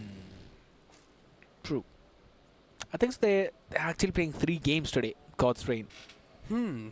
Yeah, I mean, if that's the case, if they're playing all the 3 games today, then that's really good, right? True. For God's Reign, they've still got 2 more chances. But looking at their past form, I mean, past 2 days, maybe if you talk about it, God's Reign, they haven't been noticed that much on the board, on the screen. They haven't been going for any sort of flashy plays like they used to do in the early league stage. So for God's Reign, this will be a bit of a questionable dip, but let's see how they recover from it. Reckoning Esports at the top, they've got the advantage. Nicely done. What a knock that was. Zareth sent back to the lobby with one single spray. Reckoning Esports, precision brimming through the squad. As even Gods is right there in the front. Few shots taken. Gods gets away scratch-free. Shikari as well, finally being hunted down, finished off, picked apart WSB in a big wall of trouble. And now it's Godlike as well, trying to take control of the opposite hill. And it's a fight on those hilltops to see which one remains tall. They're both outside the circle though. Would have to probably make it in. I mean, the fact that Raven Esports is still alive with a 3-man squad really makes me concerned for Team Tumalez here. Because if Raven Esports gets away with the chicken dinner, and if I'm not wrong, they've still got the impact player up and alive, and that too, it's Aim God. Yes. And if Raven Esports is live in the final few moments, the chicken dinner is theirs. No one's going to be able to steal it away. That's how Raven Esports likes to play. Aim God up and alive, at least he can rack up 4 to 5 eliminations in the final few zones. So that's just going to be the extra cherry on top for that chicken dinner. And that's where Team Tumalez will start to crumble because these 2 teams are right next to each other in the overall board. I would 100% agree with you, and it seems that they can also steal away the 4th spot itself from Carpedium. Just a few points away, and then they will push them out. That means once Carpedium joins in the action, they will not have the bounty on top of their head, and I think so that's a good news for Carpedium boys. No one's going to be targeting them, and they would also be in a distance to breach into that top 4. But as you talked about the fact how Raven already in the circle have occupied the area of ruins, all of those castles and everything. If the circle moves away from them, it's a big problem. If it stays on to them, the chicken is absolutely theirs. But Mogo as well finally deciding to take the entry, playing in with a widespread approach of all the 4 players just way too apart from each other. There's one on the left. Yep. And Mogo's just driving around. Anonymous. That one single player is now starting to look quite volatile as the zone shifts right on top of the players off the Revenant. Wow. Sensei, he himself is quite isolated. WSB, they instantly want to press upon that charge, move in towards the spot where Sensei is. Sensei's got a big storm brewing right in front. If he's able to deal with that, nice. If he's not able to deal with that, well then unfortunate. For Revenant Esports, the chicken slips away. It's a big thing, as you mentioned, but another big player is going to be Anonymous out there in the compound. Positions noticed, by the way. Yeah, true. That's why the nades are being cooked up, but there's also Mogo up close by. If in case Godlike they lose one player, Mogo going to pounce onto them. But on the other side of the spectrum, though, Entity really are taking it against the members of Reckoning Esports, and they've probably knocked down at least 2 of them and confirmed 1. That's a big thing. It's funny how Mogo Esports is just driving around this entire vicinity. They're just waiting for the battle to break out. But they do not know it's just one man from one blade on the opposite side. But even if he's got his hands on the shotgun, he can do some decent bit of damage so that Mogo Esports can pounce on a bit better. Entity out in the open. Raiden gets knocked out as Reckoning Esports, they get confirmed. I'm not sure what exactly happened with the boys. They just got finished off by the members of Entity as well as the Revenants. Blaze was the man who actually got confirmation on Dinosaurs, so that means no bounty was claimed by Entity. Unfortunate. That's really unfortunate. But Entity, on a big move, on a big pounce. Look at what Equinox is trying to do. He's going for such a longer route. He's moving all the way from the right lines. Now, this can be either brilliant or either bad. Let's see how the gods shape the game. Entity Gaming, they have spread themselves out quite wide apart from each other. 2 of the players on the southern side while Equinox is on the right. Revenue Esports right in the smack center. They've got the most amount of advantage considering they've also got the compound to play with. They are being graced by this entire zone. 8-bit on the left lines with a full man squad. And if they want, they can go for the pounce because 8-bit, they've got nothing to lose anyways. They're indeed going to move into the playoffs. True. Hero, Extreme, Godlike on the move towards the zone. Slowly and steadily making their way, but it feels like Godlike's going to step into an uncharted territory, and that's where Godlike might just meet their demise. There's Raven Esports in the front, 8-bit too, and 8-bit's now starting to take a lot of shots against Godlike. Punk is vulnerable, and he might be taken down right here. It's a big pounce from Godlike. 8-bit in a big wall of trouble, but Godlike Punk gets knocked out. 8-bit, they haven't been taken any sort of damage upon themselves. Juicy's taken down low, but that's not going to matter when Godlike's players are getting confirmed slowly and steadily. It's Raven up close by as well, trying to third party, and a beautiful spray down coming in from Destro. Mogo as well are trying to take a piece of the pie that's created in front of them, and it's messy, it's wrecking, but it's even after that. Mogo trying to grab in those finishes as Mac gets down from his vehicle. Lovely trace. Godlike has been taken down finally, but now for 8-bit, there's 2 teams fighting against them. They're like the big center of attraction at this point in time. Even WSB taking shots against Raven. What a nade that was from Gods. And just like that, Raven Esports, they have been showcased against Savell. They have been eliminated from this game. 8-bit down to a 2-man squad, while 2 of the players still knocked out. Mighty goes for a few confirmations here and there.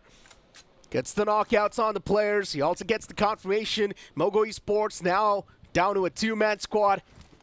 Or make that just 1, considering Destro is the only player left alive in the back. It was an absolute chaos breaking through. And that's the big problem whenever it comes to Mogo. They do not take early fights, they go for very late rotations, and then they end up losing the battles. Now, here's my question. Do you think Revenue Esports can move up in the top 4? But hold on to that thought. Destroy's getting pounced on. He's also dishing out a lot of damage against the foes. Nothing taken away from that. But he's got too much to deal with. 8-bit, 2 of the players in the front. They eject out at the same time, and they put the final nail in the coffin for Mogo Esports. The circle is bouncing onto the members of 8-bit. I don't think so they can revive all of their players. It's going to be a big push out now.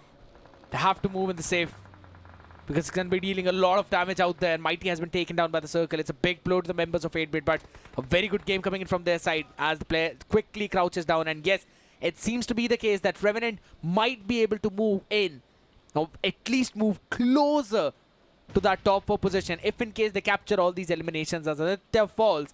So 8-bit have been taken down. It's Revenant up against the members of WSB. 2 of the teams that were struggling for the performance right now over in the open. Oh, Aditya is still remaining. Yeah, the man's going for a patch up upon himself. 8-bit. Oh, the nade! It's going to sail through from Zeph, and that's going to get the confirmation. Zeph is the impact player for Revenant Esports. Try and feed as many eliminations as possible to that one single man. As Blaze is now out in the open, it's such a big mess up from Revenant. They are probably throwing this chicken dinner away. Zeph pushes up close and personal. He needs to find this desperate knockout, but it's Armand reply back in style. Revenant, they're losing out in this fight slowly and steadily, but Armand single-handedly is doing too much damage. But this is where Revenant Esports, they've got the advantage. They've got the zone advantage with them. Blaze is going for the revival on fallen player Flock. He will be back upon his feet. And Flock now needs to patch himself up as soon as possible. They've got a bit of a cover to play with. Smoke's being spammed through by Armand, and Armand is trying to close on up slowly and steadily. The zone's still way too far away from this one single lad of WSB Gaming, and Flock is not able to find any sort of an off angle upon this guy. And Flock, he's back. Armand, he's pushed up successfully, gets his hands on a better armor, and he's also looting up quite well.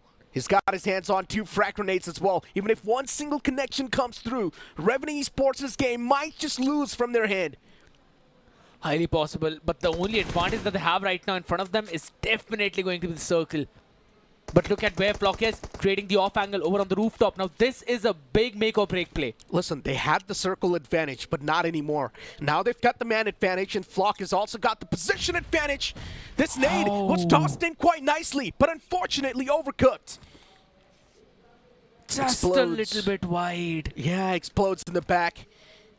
And now Armand, he barely makes it inside of the safe zone. The next safe zone's going to be right in front. Not that big of a concern for the man to push up. He's got his hands on the DBS. He needs to switch on over to the M4. That's the only way he can shut down Blaze. If he finds a perfect cook onto Blaze here, that will be it. Nate's being tossed. Blaze, can he get knocked out? No, it's going to be the answer. Still the man's alive. It's a 1-on-2. Armand's position is constantly being noted down. And Revenant Esports, they can't even do anything because no one's got any sort of throwables anymore. But Armand's got his hands on 3 flash grenades. Now, this is where things can be exciting. If he isolates one duel and takes him down, the second one can be taken down with the help of a flash grenade. That is true, but the flash is something that Flock also has. It's going to be crucial as to how Revenant play on the back of each other's utility. The coordination between Flock and Blaze needs to come through. And here's the fun part. Is Arman in the safe zone? That's my question. I mean, listen. All of that is fine, but this stalemate, man, it's really getting the worst out of me right now. I just wanted to break out. Please, someone initiate the fight. They're waiting too long for each other to peek out. Blue. Even Revenant Esports is playing this so safe. And what did Flock just throw? Oh my god, I guess it was a flash. Yeah. I mean, keep this thing in mind. This stalemate, the longer it keeps on going on, the more the anxiety is going to be induced. Come on, someone peek out. Someone has to peek out, right? There's no way. There's always this human itch to go for that peek. Because Revenant Esports, even with the man advantage, is still so hesitant to go for this fight. Now here's the thing. No way! Blaze was just using an emote on top of that building. So coming back to the same point I wanted to mention, since Blaze has got that angle, he's also inside the cover itself. He knows where is the positioning currently. Here he's throwing the pan. Oh, he just gifted him that. So he knows where the position is for Arman. And that's why Flock is not moving. He's just waiting. He throws it back. What is this, They're just tossing the pan to each other at this point. Someone needs to do something. This is getting elongated for too long for no reason. And WSP, I'm not even sure why Arman's doing this. They've already lost their shot. But still, probably here to spoil the game, I guess. Blaze is emoting right on top of the rooftop. I mean, Blaze knows it's their game, right? They've got the man advantage. They've got nothing to lose. Blaze has also got his hands on a better weapon. That's Crore. The man's probably going to melt the opponent. He's probably going to shred him through. Finally, he tosses a flash. Maybe something to do with that. Maybe Flock can be blinded with that. The pan's being tossed once again, by the way. And this time, Arman makes the push. The man's lost on his patience. And now, it's time to push up close and personal. Lovely. The man's right underneath Blaze. Flock on the opposite side. He wants to isolate one single duel. If he isolates that, that's perfect. If he gets one knockout on one player perfectly, if he finds the perfect timing, that's all he needs. And Arman is now pushing up way too up close. And he's also getting pounced on from the opposite direction. Both of the players, they need to go for a double peek. And now both of them has climbed on top. What is even going on at this point? Imagine if you just see some heal battle coming in, but wait a second. Finally, Arman decides to fire in a few shots as well. One person up, one person down. He gets a knockout. God! No, this is not looking too good. Blaze is still at the top. And Arman, he's managed to find the first knockout. Can he connect the second? No, barely. Blaze clutches that.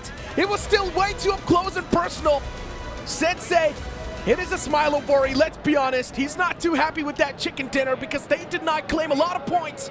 But Revenue Esports, at least they secured something. Arman, he gave the boys a run for their money. It was such an intense final 2v1. I'm not gonna lie, my anxiety was skyrocketing. And look at Sensei, even he's saying the same thing. His hands were shaking. Just one shot needed to be connected. What a play coming in from Arman. What a crazy play. You know what? Let's just throw it down to Suren, man, and tell us what the players have got to say. भाई संजय भाऊ वैसे तो chicken dinner निकाला है लेकिन ये चल क्या रहा था भाई एंड में एंड में जो था वो तो हमारे उसमें नहीं था प्लान में, लेकिन ये था कि उस पर जोन का एडवांटेज नहीं है। मतलब क्यों रिस्क ले रहे हो, सामने वाले पे डीवीएस हो सकती है, हम पे उतने डीवीएस नहीं है और हेलमेट वैसे भी डैमेज था, तो मैंने सोचा उसे आने दो जोन में, फिर उसके बाद मार लेंगे। तुम दोनों खड़े हो जाओ, इधर आ जाओ नहीं, पहले कान पकड़ो दोनों अपने पकड़ो कान पकड़ो अपने। हाँ तुम क्या मजे ले रहे थे यार वहाँ अरमान के साथ में। इट लाइक जैसे हमारे कास्टर्स ने बोला, it was literally a cat and mouse game. कोई घर के अंदर घुस रहा है, तुम दोनों छज्जे पे खड़े हुए हो। और चिकन डिनर की बात थी ना, क्या तवे वगैरह फेंक रहे हो यार तुम दोनों? उसका रीजन था वी न्यू चिकन हमारा ही है, तो मैं थोड़ा मैच को इंटेंस बनाया कि लोग को देखने में मजा आए वो चीज़। तो हमने बोला मस्ती कर रहे थे, हंस रहे थे हम लोग तो। और वो एंड में जब तुम नॉक हो गए थे, कहीं उस टाइम पे लगा इस मस्ती के चक्कर में खामियाजा ना भुगतना पड़े? वो थोड़ा चोक हुआ पर एक शॉट मार दिए थे, भरोसा था ब्लेज भाई पे कि मार देंगे। मतलब जब आईजीएल बैठा हुआ है और तुम देख रहे हो ये चल रहा है और हाथ से चिकन डिनर जो है वो फिसल सकता है, तो थोड़ी तो दुख होती होगी यार। नहीं, मुझे इतना कॉन्फिडेंस तो था कि यार 2 चीतें कर लेंगे। और मैं आपने देखा भी होगा मैं गेम में ध्यान नहीं था, मैं तो तकिया का सहारा लेकर आराम से रेस्ट कर रहा था। मुझे पता था ये दोनों निकाल लेंगे और निकाल लिया भाई। इन्होंने सबसे ज़्यादा चिकन डिनर निकाले हैं इस सीज़न में। Revenant once again coming out on top. तो क्या हुआ अगर तवा एक्सचेंज हो रहा था चिकन डिनर के लिए? Time for a little break, वापस लौटेंगे।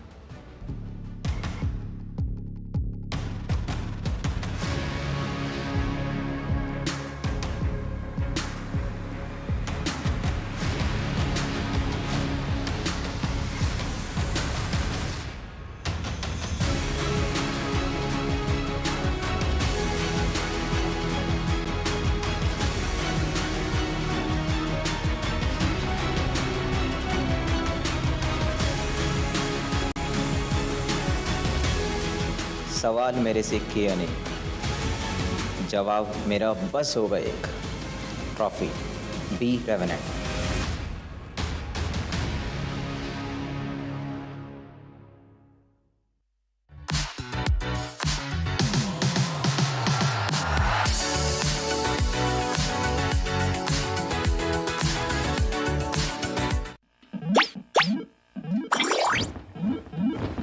Bull gives you wings.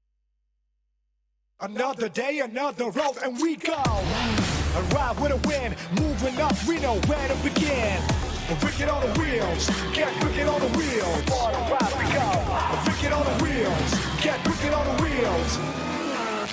Another day, another road, and we go. Shake it, shake it, shake it, shake it, shake it, shake it, shake it.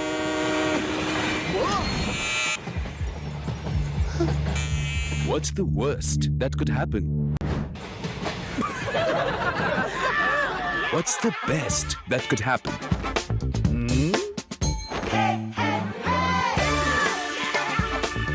Philips One Blade. Move fearlessly. Innovation and you. Philips.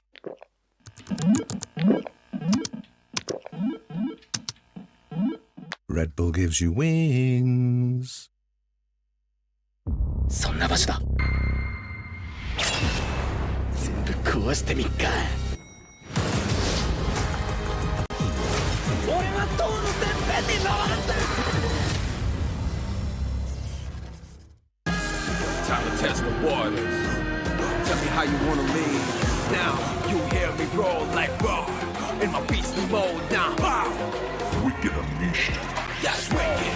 All the cuts and the curves. So wicked. Take what you deserve. It's wicked. TVS Raider. Unleash your wicked.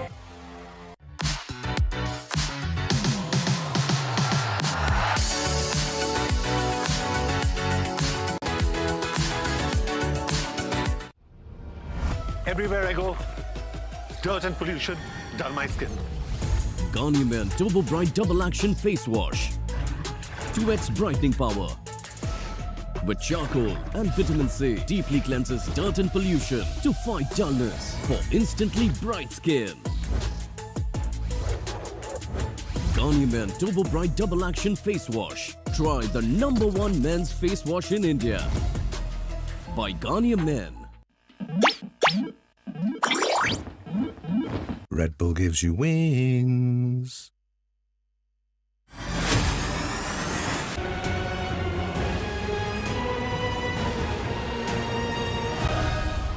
Welcome back after that short commercial break, and yes, it was quite an intense moment. That 2v1 got a little too close. Armand almost could have clutched it out, but Blaze unfortunately was a little bit more better when it comes to that entire scenario. He had the HP advantage. Armand already took a bit of damage from Flock itself, and that's why he could not really stand a chance in that duel. But still, that entire game, it was quite messy, let's be honest, right? God's Ring getting kicked off instantly this time was definitely a tough pill to swallow, but God's Ring, they need to realize this thing. They cannot keep on getting eliminated like that over and over again. Yes, exactly. They don't have a lot of opportunities, but man, the Crunchyroll MVP is going to be mighty with 4 finishes, 36% finished contribution. Where was this 8-bit? Where was this WSB? Where was this Team X-Spark, which we have been waiting for as we look at the Garnier Men impact players of the match? It's Ninja Jord with 3.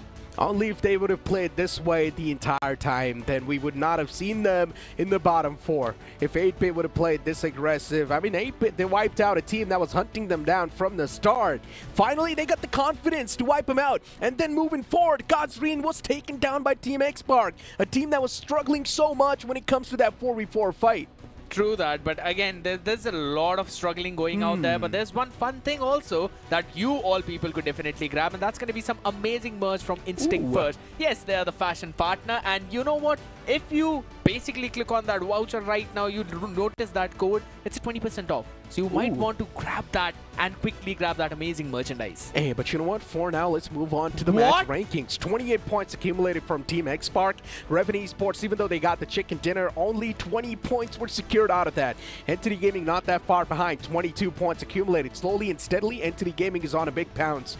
8-bit with 22 points, that's really not going to matter. It's not that big of an impact, but Reckoning Esports is 12 points. Is going to help them pin that spot down in the top 4. Absolutely. Global Esports, God's Reign, all of the teams who we were mentioning early on itself, their bounties being claimed. If I'm not wrong, it was only Reckoning whose bounty was remaining unclaimed, but what a humongous effort from Entity, because they did try to claim another bounty. Hey, moving towards the schedule, the second game's going to be the map of Miramar. I'm just loving the fact that we're going to end things on Sanhok. I mean, just imagine how chaotic it's going to be. All the other teams have already given up. They're probably going to try and get their points on the top 4 teams. Bootcamp Paradise Resort engagements coming in. Not just that, probably it's going to be some of the drop collisions too, as I mentioned, True. right? Off the start, it's power play, even the bounty teams will be playing in there, and the top 4 teams, all they need to do is play for the survival. We might see some of the drop locations being changed as well at the last moment. But for now, it's time for us to toss to a short break. Don't go anywhere. We'll be right back with the game of Miramar on the other side.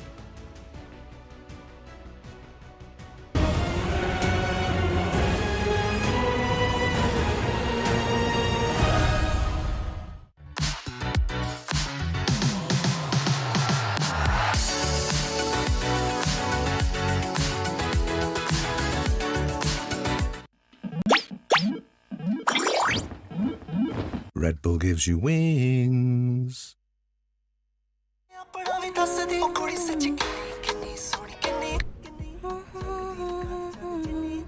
Wow.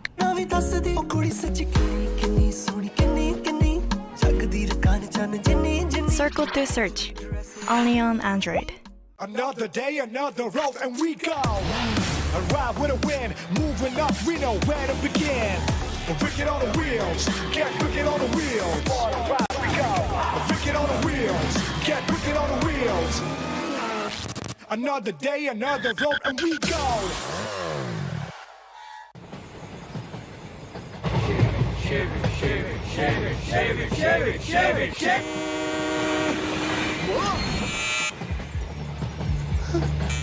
What's the worst that could happen? What's the best that could happen?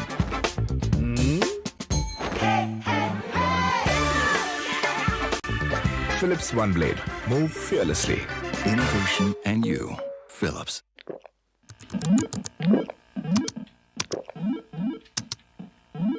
Red Bull gives you wings.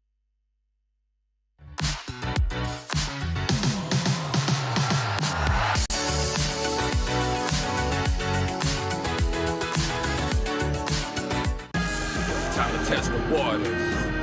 Tell me how you wanna leave. Now you hear me roll like raw in my beastly mode. Now, wow. Wicked unleashed. That's wicked. All the cuts and the curves. So wicked. Take what you deserve. It's wicked. TVS Raider. Unleash your wicked.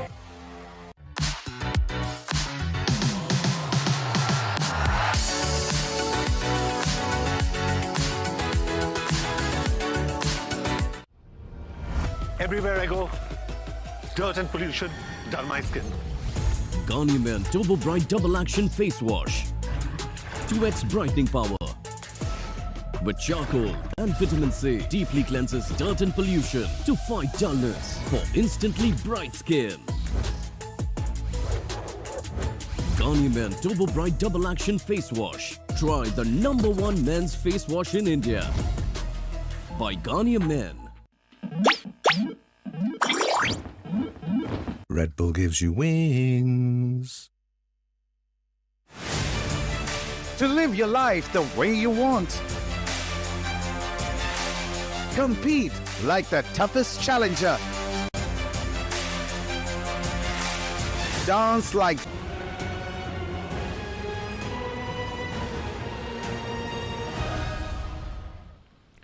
Now it's time to move on to the second game of the day. A second chance for some of the teams and also the last chance for some.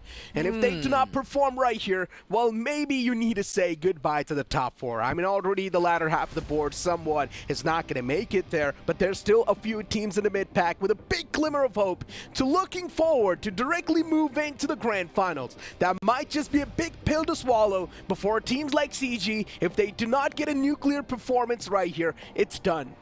I don't think so at this point. Even a nuclear performance is going to help them. They need 60 points. Hector's just popping off with 10 finishes individual. That's an apocalyptic performance. Okay, we're gonna change the category of the calamity in that situation, but yes, that might help. But let's be realistic.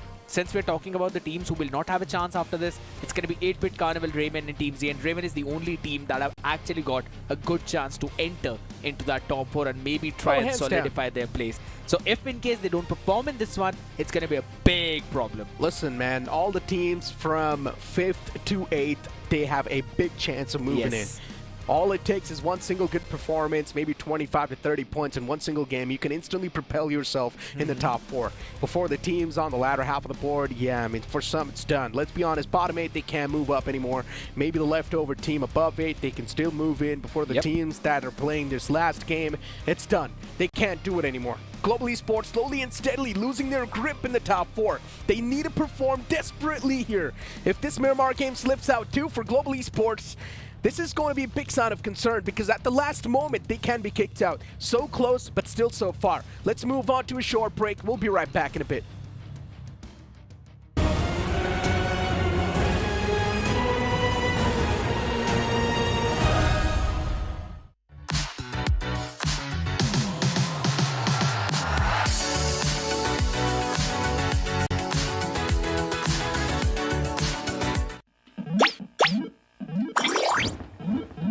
Red Bull gives you wings.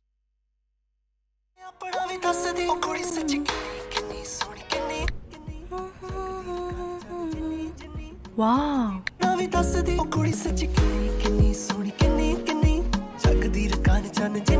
Circle to search. Only on Android. Another day, another road, and we go. A ride with a win, moving up, we know where to begin. Wicked on the wheels, get wicked on the wheels. On a ride we go. Wicked on the wheels, get wicked on the wheels. Another day, another road, and we go. Shake it, shake it, shake it, shake it, shake it, shake it, shake it.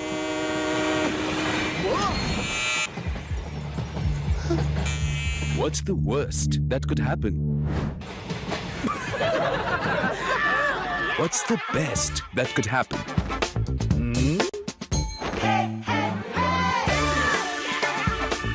Philips One Blade. Move fearlessly. Innovation and you. Philips.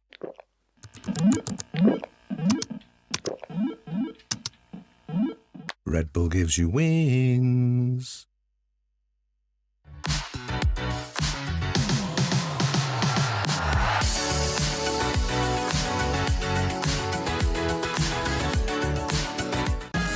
Time to test the waters. Tell me how you wanna leave. Now you hear me roll like raw in my beastly mode. Now, wow. Wicked unleashed. That's wicked. All the cuts and the curves. So wicked. Take what you deserve. It's wicked. TVS Raider. Unleash your wicked.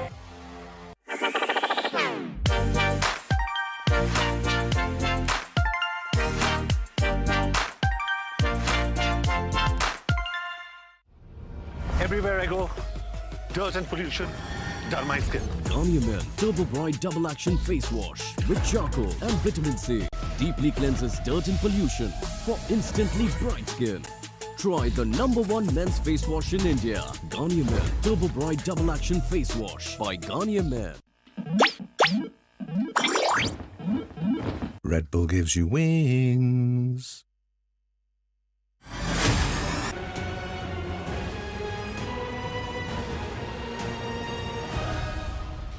The game will be beginning shortly, but still we are discussing about the possibilities and still how close calls will be made. Somraj as an impact player for Entity has been quite a good one. He has been standing out so far because Aquanox recently hasn't been at the top of his form, let's be honest. Yeah, the Aquanox that we saw in the survival week, he was outstanding. The clutches that he was pulling off, it was crazy. But in the domination week, Aquanox has been dwindled down a little bit. And now the fact that the impact player Somraj himself, he's actually doing a really good job putting on that aggressive face and claiming those points for his team.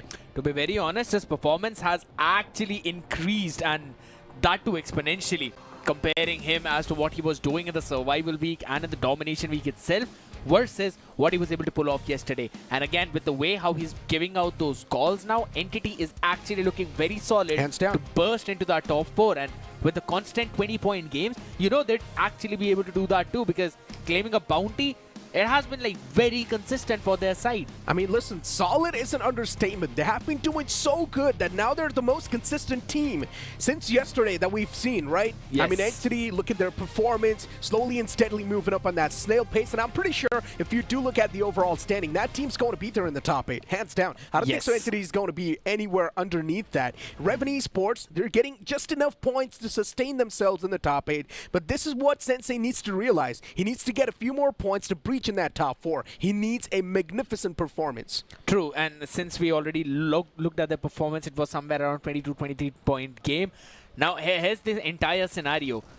Yes, they've crossed the 200 point mark, but they're still almost 20 points behind the entry 4. So you mentioned it perfectly that they still need one more big game to try and actually breach into that one, and all the other teams will be stealing away the bounties too. They need at least 32 to 34 points to be there in the top 4, because keep this thing in mind, there's Raven Esports, Team Tamilas, Carpadium. We'll be looking forward to make sure that you will be dethroned, and they will try to take your throne instantly. So that's where Raven Esports needs to realize they don't just need to move in the top 4, they need to move in with a cushion.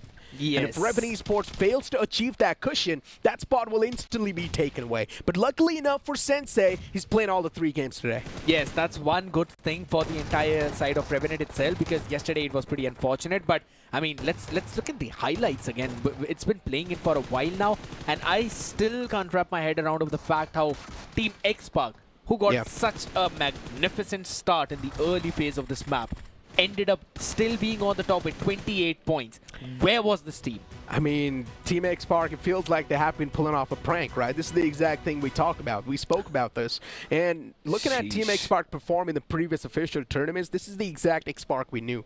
Taking this team down in a 4v4 fight in the previous tournament was next to impossible. But I'm not sure why was this changed there in the Season 3 of BGMS. There's so much more to talk about. There's too much to talk about, let's be honest. So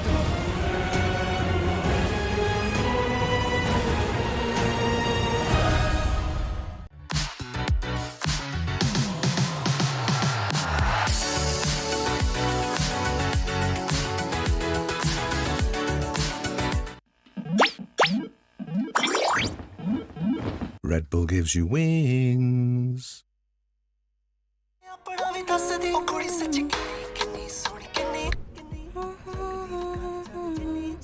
Wow.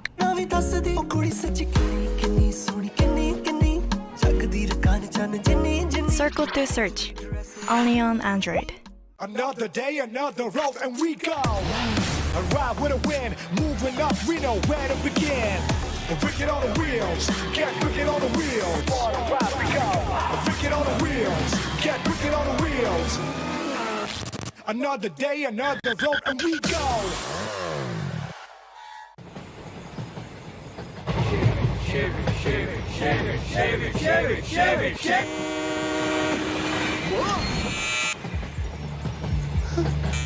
What's the worst that could happen? What's the best that could happen?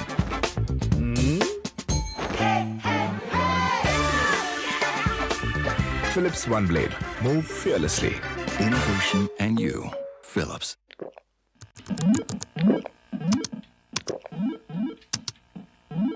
Red Bull gives you wings.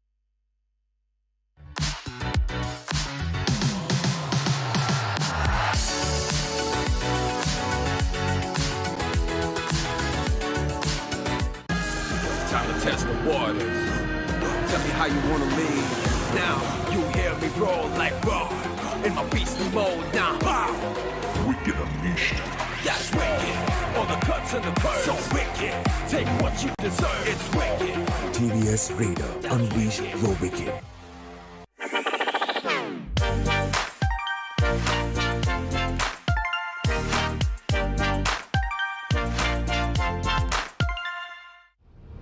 Everywhere I go, dirt and pollution dull my skin. Garnier Men Turbo Bright Double Action Face Wash with charcoal and vitamin C deeply cleanses dirt and pollution for instantly bright skin.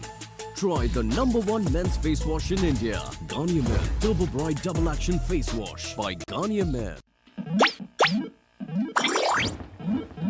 Red Bull gives you wings. Celebrate every second you are alive. Life has no rule books, but we can give you a stage. Celebrate every second you are alive.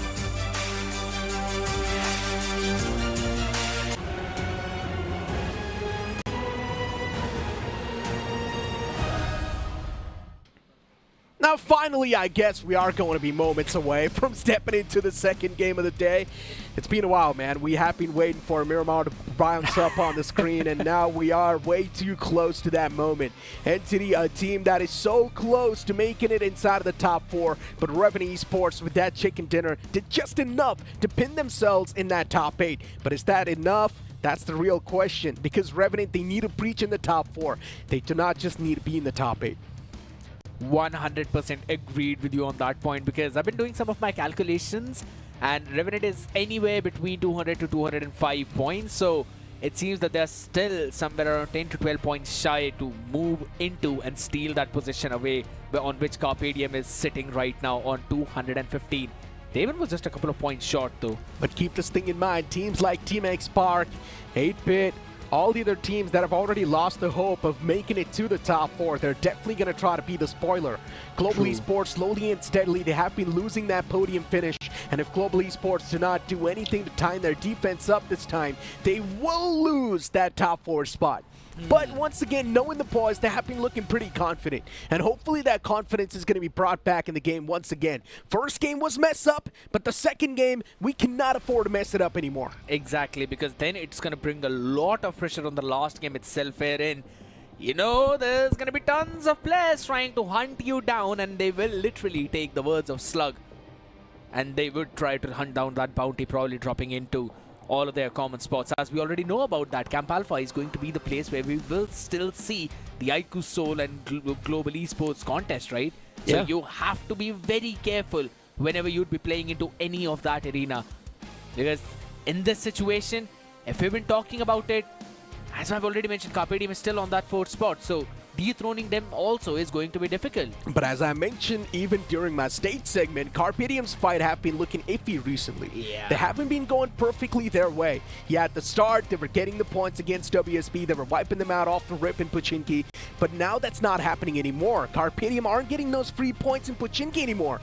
Carpedium, they need to struggle a bit more for those finish points. And here's the point. If Carpedium do not play aggressive, if they keep on playing passive, imagine there's a possibility that they might just be kicked out of the game with 0 points, and they cannot afford this to happen. None of the top 6 teams can afford to move out of this game with no points in their pocket. One game was a big mess up, but this time it cannot happen whatsoever. And since we're talking about mess ups, right, I think so Orangutan as well. After their fight which they avoided against the members of Godlike when they were on 4th spot, I guess so they've been moving downhill, because even in the previous game, X-Pac ruined OG. I mean, it feels like OG, they haven't still gotten their proper playing 4. They're still experimenting with Veron, Adanki, Vizjad. These 3 guys have been constantly replaced in the playing 4. AKOP and Aru are the 2 players who've been constantly playing there. And this has been the main concern. OG, if they keep on switching things up, they're being unpredictable, not just for the lobby, but even for themselves. They're not able to come up with a proper game strat, and that's why the consistency isn't there. I mean, imagine this, right? If there's no consistency in the playing 4, how is there going to be consistency in the performance? 100% agreed with you. Because you really need to have those solid form and players out there. Now, since we're already looking at the standings, now I know a lot of people would think that even till Hero Extreme Godlike, they might be able to make it into the top 4. No, I don't think so that's going to happen. Let's be brutally honest, as you said, it's going to be only till Entity who are actually going to have a chance. For once, you could probably argue Vasishta maybe if they have a nuke performance just like they did, but the fights have been looking very shabby. Let's just try to be a little bit of a hoping casters, right? Let's just bring in that hope. Maybe the top 10 can have a big chance. Vasista Esports, if they get 32 to 35 points in this upcoming game, maybe they still do have a chance. It's a bit of too much of a hopium. I do understand this. But this is what the lobby needs. This is what the viewers need. So let's bring in that hope. For IQ Soul, they've already lost that hope. Godlike, they've already lost that. Team Forever, even they have pretty much lost that maybe. But let's see what the future holds for these guys. Global Esports slowly and steadily losing their grip in the top 4. This game means a lot for the boys. Yes. For Revenue Esports, they're on the 6th spot. They're not doing too bad. But one single game messed up, and this will be a spot that will be compromised. I just wanted to know what song was Sensei singing. I'm probably going to ask him after all the games if his team is in top 4. Sensei's a funky man. He's True. probably singing something weird. I'm sure. What if it's some kind of speech, you know, the Optimus Prime speech to boost up his boys or something regarding that? I imagine myself doing that as an IChill. Definitely. Standing on top of my chair, giving my boys a big speech, while the others, they listen to me, and that's going to affect their mental. I guess so. Imagine that all the players now turn into that bumblebee mentality. Because they really need to. All of these teams really need to, because the map of Miramar is going to be ruthless. Yeah, it's rolling up on the screens right now. The big bird's going to hit the skies once again as it takes a flight, and the plane flight path begins all the way from Impala towards Oasis. And this plane flight path is heavily tilted to the right side of the map. If you want to move in towards Chumacera, El Pozo, it will be a tough stretch, but we might just see a few pit stop collisions. And considering some teams have already lost their glimmer of hope of making it to the top 4, I want to see some sabotaging. Spoil the games for all the top 4 for top 8 teams. I mean, you always love to see that happen, and yes, we are very heartless people. No, we are not. I'm just kidding about that. But honestly, now since you already mentioned it, I really want to see where all the other teams are going to be dropping in, specifically teams like Aiku Soul as well, since we've been mentioning it. They probably are not going to make it into that top 4 itself. The gap is just too big to leap. They're almost at what, 185?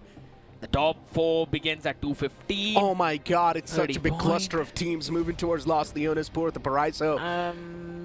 Team Forever as well, moving down south. CG dropping right on top of someone. Oh, this will be an interesting fight. CG, they know they've already given up. CG's dropping on top of someone.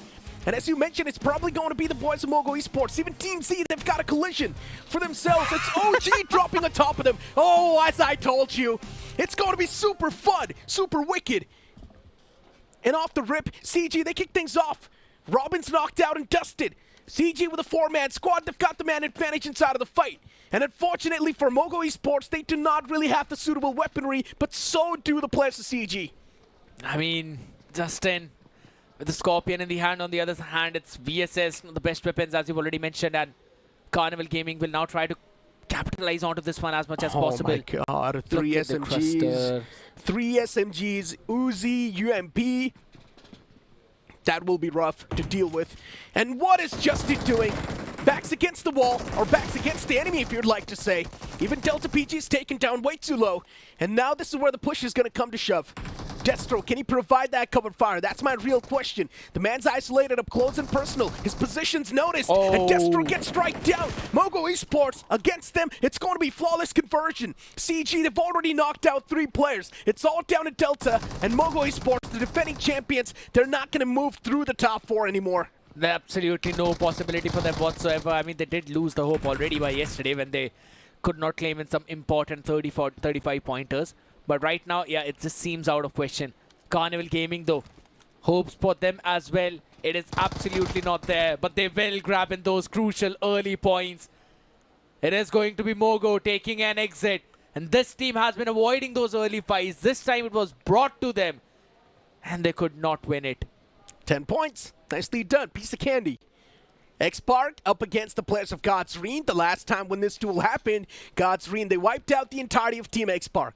And once again, it happens on this advertisement building.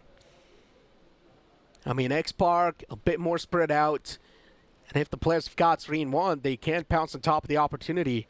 I mean, Godsreen, with a full-man squad, they can't flush out the players. That's all I'm saying. They do stand a big chance. But for Godsreen, even the room for error is next to none. True. They cannot mess up this game. And it has already begun, because if we talk about it, it was Team X-Park who actually found the first knock onto Fury. Back in the field, I noticed it. That's the reason why he's already down to just 75% of his HP. I mean, fine, though. It's still not that big of a concern, right? That's more than enough to take down a foe. I would agree. Normally, in every other circumstance, yes, you could say that. But again, we see a lot of vectors being used these days. A lot of Tommy guns as well. Not a big fan of this stalemate, my friend. True.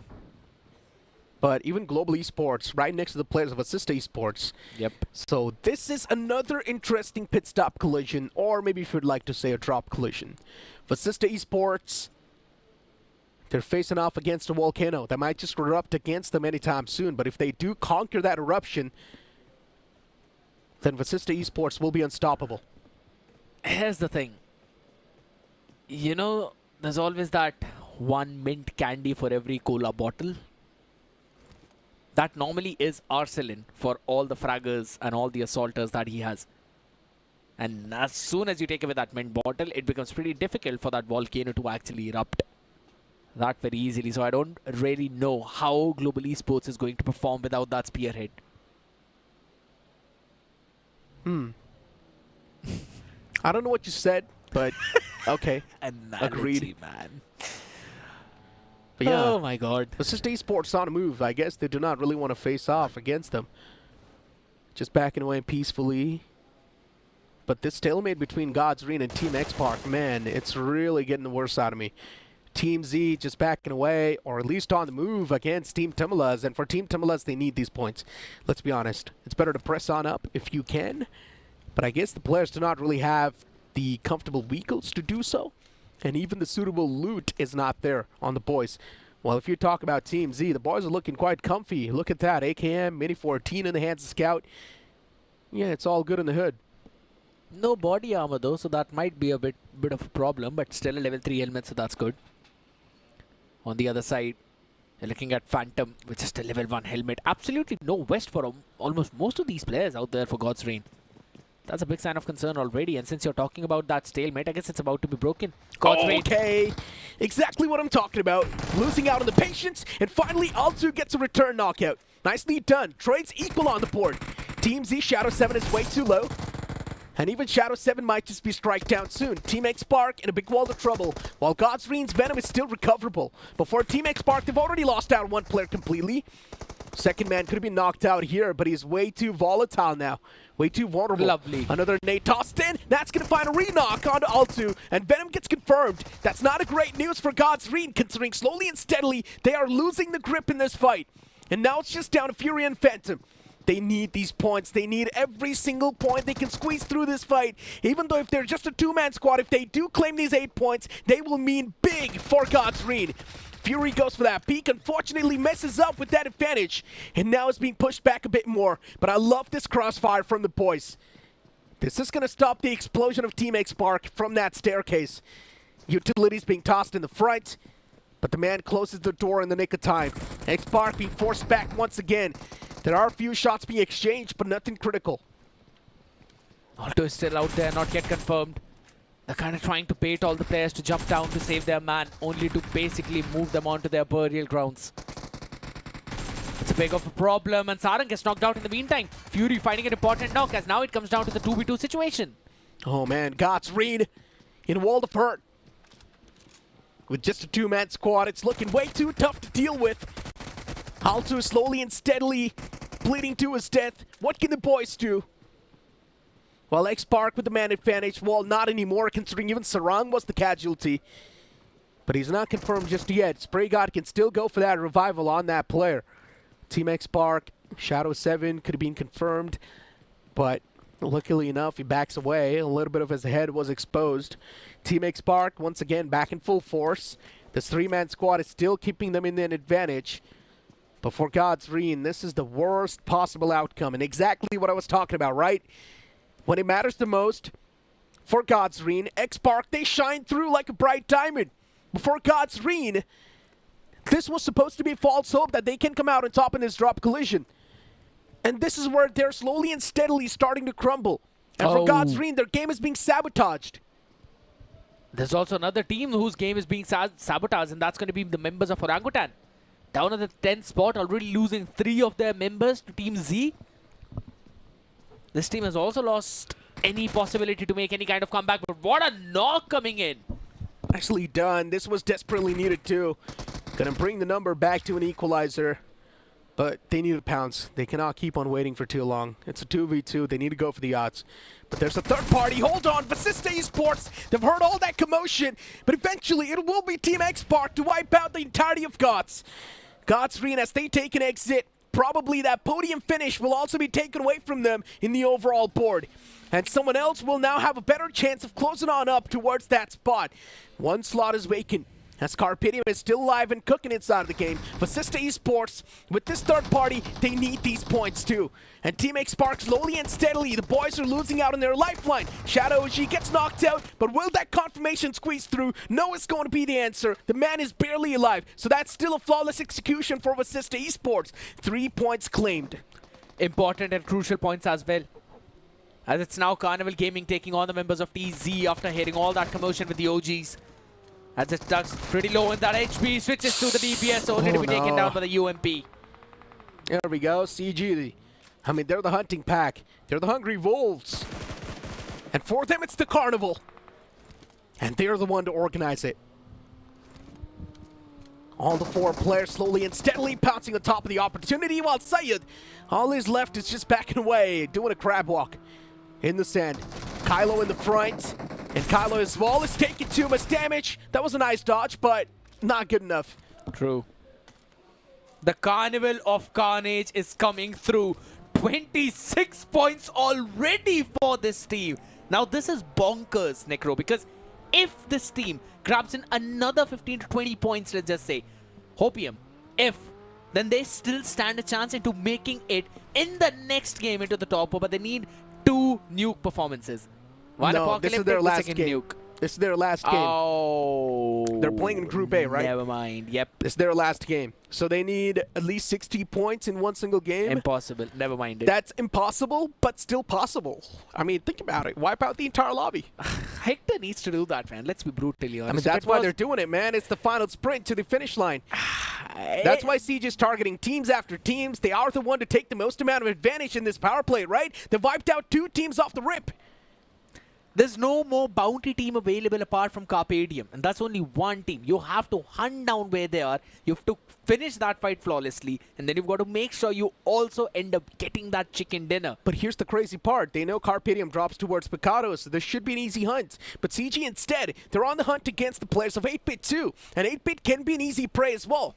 I mean, with the way how they started the fight in the previous one, I think so 8-Bit will still eventually put up a good fight. But again, as we're talking about the good fight, it could be IQ Soul up against the members of Global Esports. But wait a second. You talked about the members of 8-Bit. They've already given a knock to the members of Carnival. Arsalan down and out from this game. Yeah. Rough patch, rough start. True. It was taken by Vasista. Yeah, but there's still Ninju of Team Forever on the opposite side. IQ Soul and Team Forever, they face off. Global Esports, a chance, an opportunity to be grabbed. What? And Team Forever, as soon as they confirm that finish, now Omega's looking to back away. IQ Soul are way too spread out. I'm not sure what's going on with the team play with the boys, but somewhere down the line, IQ Soul themselves are probably giving up on the hope of moving into the top 4. That's why just pulling off these weird top of shenanigans. You've got Carpadium now getting pounced on by the players of Entity, and exactly what we needed to see. Entity, they're desperate for points. It's also a big rivalry that's going on over here, not just inside of the game, even outside of the game. It's now time to settle down the rivalry. Only one of them will make it through. Which one is the big question? 196 points for our Entity right now. There's, again, the power play over, so no more double points coming in whatsoever, but your impact player can still provide you the same. Plus, you can also try and claim that bounty that is on the head of the members of Carpadium, slowly and steadily knocking them out of this race. At least for a while though, but yes, it needs to be a proper flawless execution, and it seems like Carpadium, never mind, Entity is even not going in for the fight. They're moving backwards. Forever's backing away. Everyone's backing away. I mean, okay, well, I guess it's time to reunite towards Los Leones, considering that's what it feels like. I mean, last time we saw the same circle in Miramar, where we thought that it's going to be an urban ending, but then instead in the final few moments, it just shifted away from that entire urban finish, and it just caught all the teams that were taking shelter in Los Leones off guard. But this is how the fight kicked off between Team Forever and the players of or not Team Forever, Team Z and the players of OG. Where OG, they completely lost the grip, but then Team Z, they also got capitalized by the players of CG. It was an absolute carnival hunt. And as you mentioned, absolute carnival hunt, a carnage out in the open. And they were making sure to capitalize on all of it. 26 points already, but you still need a banger performance out there. Banger performance. Sounds so easy, right? I mean, it technically is right now if you would normally see as you compare it to almost all the average point games, but not enough at all. A little too late for Carnival to start this early aggression. It's absolutely not easy. Imagine you're facing off against the professionals themselves, and even you're a professional yourself, so it's not easy. The opponent you're facing off with pretty much gives you no room for error. One single mistake from you can help the opponent come out on top. Yep. It's a fight of milliseconds. One single millisecond you mess up, the opponent will instantly latch onto it. That's how close it gets. These duels are super essential. While Team 8-Bit is still playing for a chicken dinner, I don't understand what the main gameplay is over here, but Team 8-Bit, it's time to pounce, boys. You do not have anything to lose. Backs against the wall. It's fine. Just go for it. I mean, even X-Park did, so they've finally overtaken the members of 8-Bit.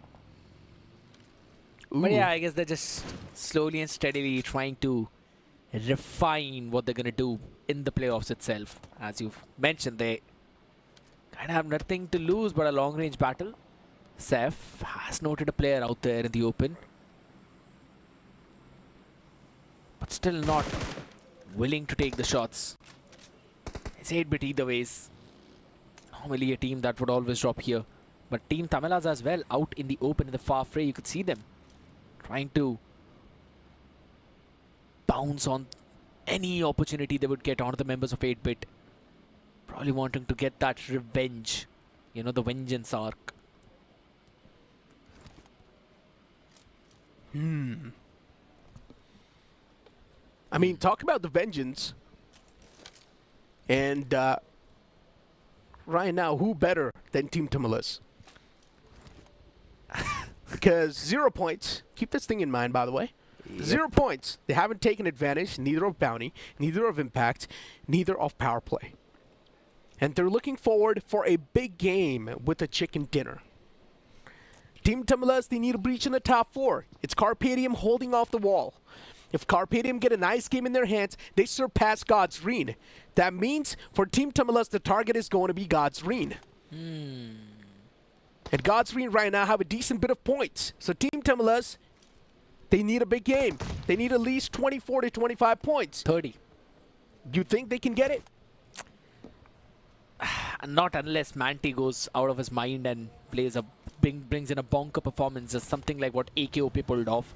Or maybe if they take a bounty on the head of Carpadium. Because let's be honest, 20, 22, 23 points are the average games which you get. A decent game, you would call it. Average is 10, 20 is decent, 30 is a good game. Anything plus 30 is like, yeah, that's a good game. Anything over 40 is like a great game. Yeah, I guess. Right? Yeah. Carpadium is closed down up towards Los Leones. Now, okay.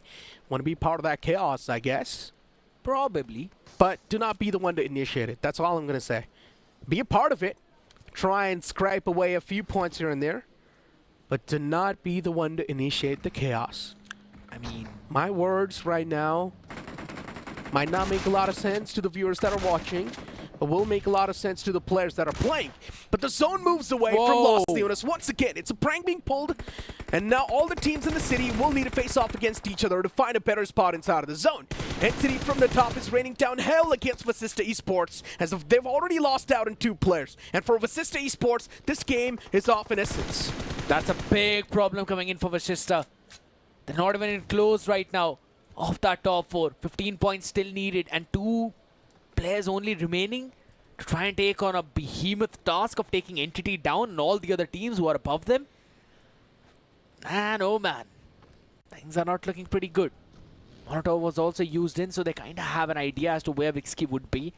Now, one good thing for this team is that Vixky is the impact player, so if in case he gets a good wipe, that's going to be super crucial. Ooh, that was a really nice spray down coming in from Vixky. Good prediction when the opponent's going to go for a peek. Nice. Was this to esports? Trying to play on something, but the problem is they need to make something out of nothing. Yep. Two of the players left over, Apollo and Vixkey, they do possess so much firepower.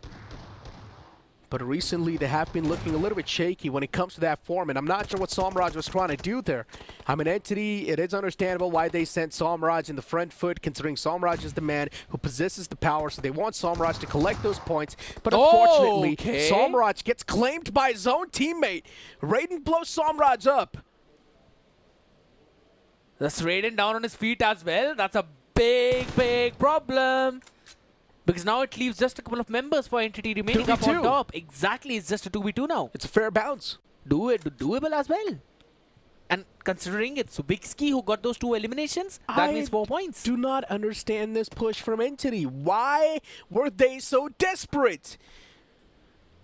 I do understand Somraj is the man with the bounty. Or not the bounty, he's the impact player for his team, so he wants to go ahead and claim those points, but then he needs to understand he's facing off against another impact player.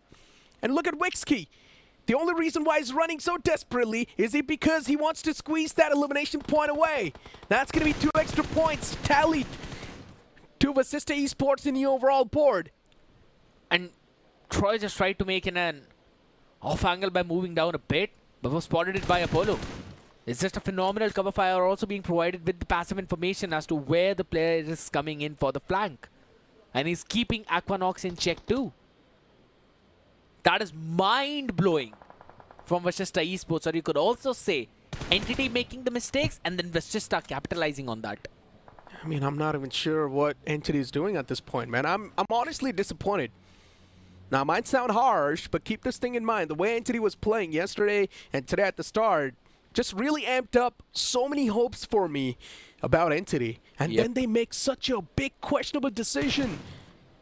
I do understand what they did there, 2 of the players at the top, but I still think it should have just been Aquanox at the top, the rest 3 at the bottom, looking to claim that 1 single point against Wixkey. Now that makes a lot of sense, because the only reason why Aquanox is at the top is to hold off the man from providing that cover fire from the fire fray. But Entity, they went for a 1-after-1 peak where Raiden was not able to support his teammate. Yeah, now that's going to sting my mind for a while because Entity, they pretty much just lost their shot at winning this game. True. That was an important shot as well because they still haven't breached into that top 4. They're close by, but not close enough. Still do have the next game, but you really do not want to put all your hopes in one. But look at the circle shift all the way down south, man. This is absolutely bonkers. Team Tamilas are going to be super happy with this circle as they're just a bit north in the off-center position, while Aiku Soul as well is trying to breach in from the southeastern part. Carnival Gaming on the southwestern part. Most of the cluster would be probably towards the north and the northwest. Now, that's a big thing because it's again over close to the members of Team Tamilas too. We will see quite a lot of fights out here. Carpadium is an important game. They have to make the most out of it. Because again, the Group A is not going to play after this. So 8-Bit, Carnival, Raymond, Team Z, all of them will be taking their lead. But Carpadium still have got 1 more. And right now they're trying to find an opening against the members of 8-Bit. Now if you compare as to how both of these teams have played, odds will lean in towards Carpadium. But today, I think so 8-Bit have also got a pretty fair chance. There's also Team Tamilas close by, I mean, right in the adjacent compound too. So they will try to pounce onto the opportunity as soon as the member of 8-Bit gets knocked out, or if in case Carpadium gets knocked out.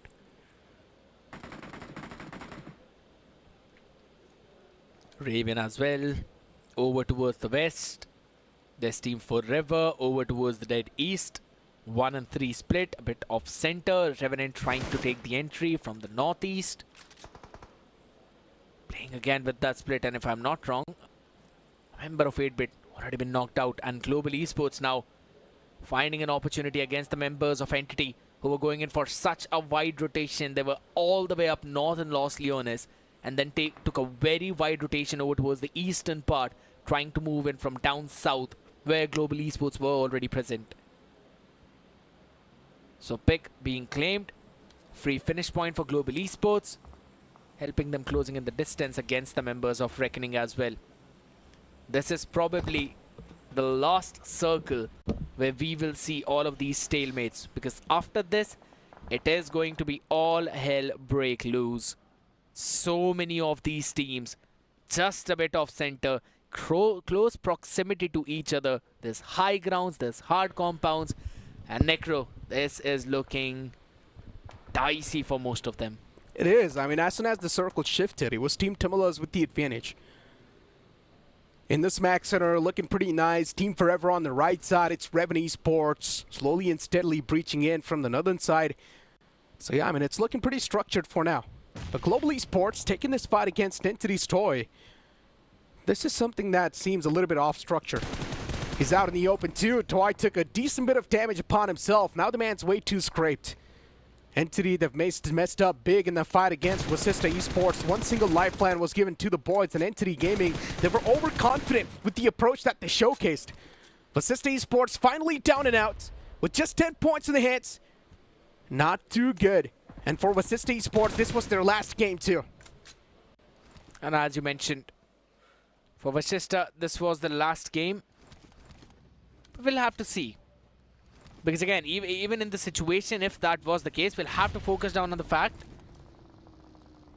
that Carnival Gaming right now, they've got a player knocked out, but it's Carpedium who are trying to find an opening against the members of Raven. And if Raven gets knocked out, that means it's a big leap for Carpedium boys themselves. Yeah, I mean, Raven Esports, valiant effort up against the players of Carpedium. At least for now, the fight's a little bit dicey. And looking at Carpedium, they've only managed to acquire 2 finishes so far. Their impact player has not been able to get a lot done. But let's see what it holds. It's a big thing, as you've already mentioned about that. As again, Carpedium finding those 2 eliminations as well. And if it's Raven, that means they're just increasing their lead even further. It's only probably Team Tamilas right now who stand a chance to actually close in that gap. Because Entity has been knocked out, finished off. Wasista has been finished off. They had 10 points, but still on 204. So cannot cross Revenant. Hey, I mean, CG's having the best time, right? 26 points accumulated and still cooking. With these 26 points, I mean, they already had 116. If you add 26, how much is that? Not Quite too a lot. good with maths. Quite Not a too lot. good with maths. Both of us. 192. Okay, 192. Still far away from the goal, but maybe something can be done. Carpedium now on the move as well, because it's an essential time when you start to make those crucial callouts. Reaper gets caught out in the open. That's not good for Raven Esports. Losing out on 1 soldier. The rest 3 on the move inside of the zone. But all the 3 players in 1 single vehicle. Now that seems like a gift to be delivered. But if Raven Esports pull off quite a flawless rotation, then that's going to be really good. But right now they're in heavy fire. Carpedium up against the players of CG in the front lines. As CG, they've spread themselves out in quite a good manner. Kamla boys also. Yeah, they have made the push. S-Power wanted a bit of that piece of that pie, but S-Power instantly backs away. For Carpedium, this fight's not looking too good. Once again, slowly and steadily choking the fight, and this is the exact concern that I was also raising up. And what was that nade? Catch and Spears, 2 in the back lines. The elimination's confirmed. S-Power does a great job holding off the players in the front lines, making sure that Carpedium are not going to be too aggressive in this manner, because S-Power is applying that constant pressure. Another nade being cooked. It's being tossed to perfection. Pukar's taken down a bit low. S-Power is there with the shotgun. He pushes up, and he lands the final shot. Finally, the S-Power that we've been waiting for, showing up his cards, and it's a 29-point banger already for Carnival Gaming. But they still want to make it even more big. And it was Carpedium taking fights on 2 different fronts. Not even 2, if I'm not 3 different fronts. 30 points already there when it comes to the finishes. Carpedium looking to deliver a big blow to the lobby. Can they be back in the race for that top 4? That's my real question. And look at what Neo is doing. I mean, S-Power with 6 finishes. The entire team has been looking at the top of their edge. They have lost out one player early on, but these 3 remaining players still looking like hungry pack. My God. And now you've got Team Timilas with all the 4-man up and alive. Maybe they can make that push. They are quite close to that zone. It is not that far away from Team Timilas, but all it takes is one overstep for you to instantly capitalize or compromise on that game. True. Global Esports were able to knock one person, probably Knuckle from IQ Soul, but then took fight from 2 different fronts. But Carnival Gaming right now are going to be probably fired upon from multiple angles if in case they stay longer in this position. Aim God, what a strike that was! Raven Esports, for them, this is the last game. If they want to move in the top 4, Aim God needs to go nuclear. He strikes down another player. Hector is knocked out, but unfortunately, the elimination has been stolen away by someone else. It's Team Timilas from the far fray, and Team Timilas with the third party looking to shut down S-Power 2. It's out of the smoke. S-Power is trying to buy as much time as possible for himself, but even he gets turned on. That's it! Carnival Gaming, they have been decapitated. A flawless, almost flawless run coming in from this team. A 33-point banger of a performance, but finally being sandwiched between 2 different fronts. It was Aim God from one side, who will finally fall as well, as IQ Soul's Ronnie will claim that pick, giving him 2 points for it. And it's going to be Knuckle as well, firing a few more shots. Global Esports also down to just their one last member. It's a big problem to them and a big blow. And now it could be a big chance for Team Tamilas or Team Forever to try and get a big leap. So many bigs right there. But who is going to be able to get that biggie, though? A big question. Yeah. Money's in the bank. But it's time to climb on top of the ladder and get that suitcase in your hands. It's in the center. But who can make it to the epicenter? You need to fight it out against each other until the opponents run out of their stamina. And IQ Soul, with the 3-man remaining, they're still looking pretty solid. Global Esports on the right side. Beast, oh no, I was about to say something crazy, but then a nade sails in, and Beast will be sent back to the lobby. Now Team Forever, Team Timilas, it's going to be a big standoff, but IQ Soul, they can be the major spoiler. I like how where Ash is playing. He's constantly providing information, and that's Manti being taken down. A big problem for Team Tamilas. They were already down 1 member, and now since Manti on his feet, it's an open ground out in front of you. A few ridges, yes, but that's all. That's not looking too good. IQ Soul. Manya closing on up slowly and steadily. It's the wall of death as well, closing from the back. What can Manya do? Backs against the wall. The entirety of IQ Soul being forced in the safe zone as Team Forever's looking comfy right next to Team Tamilas. And both of these teams haven't engaged just yet. IQ Soul now, it's time to push up against the players of Team Forever and go for that fight. But if they do so, it will be Team Tamilas taking the advantage. Manya finds a beautiful knockout against Dash. And this might just be the go call that Team Tamilas needed. And look at IQ Soul.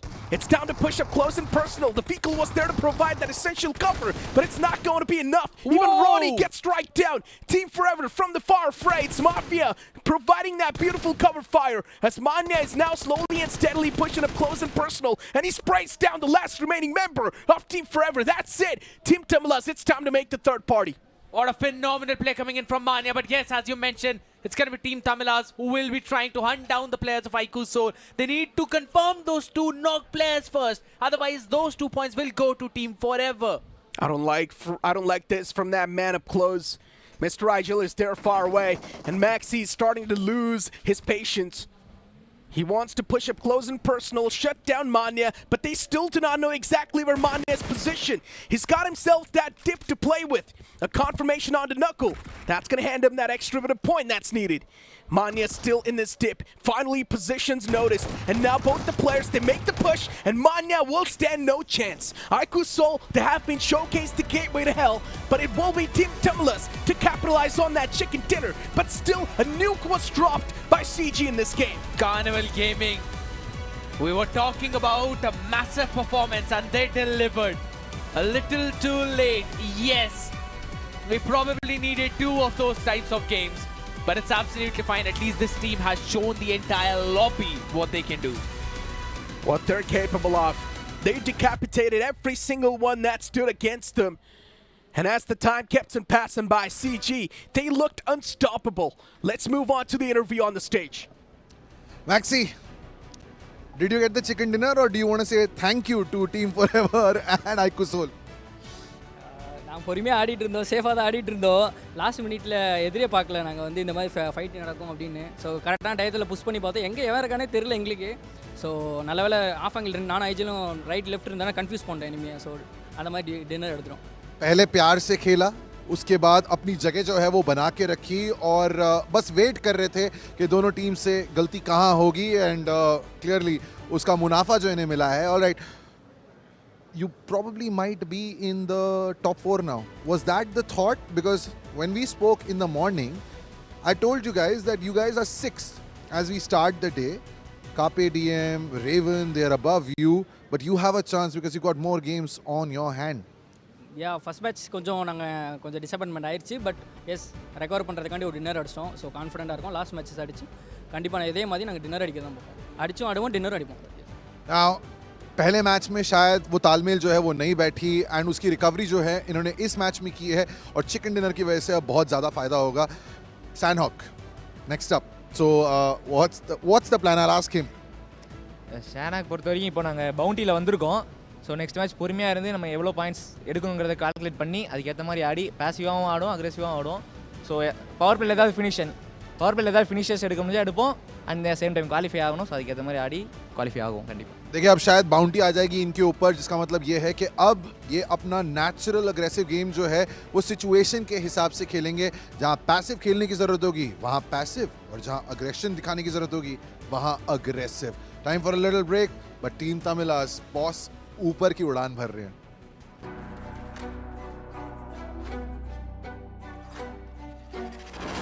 Battles change, but our squad does not. The result should speak for how hard we fought.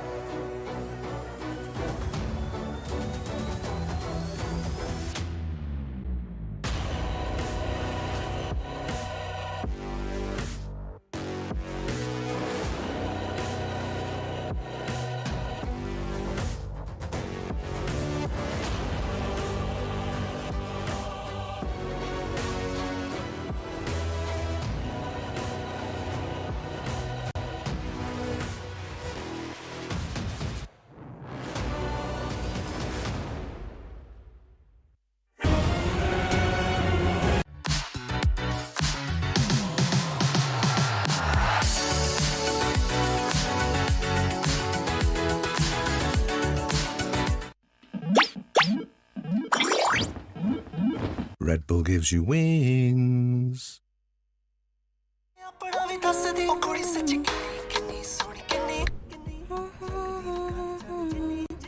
Wow.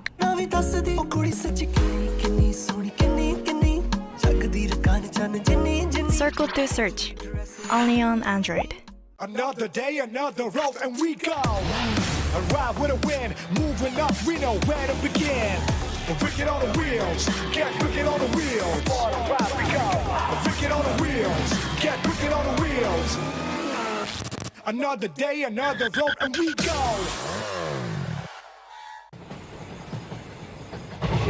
Shake it, shake it, shake it, shake it, shake it, shake it, shake it.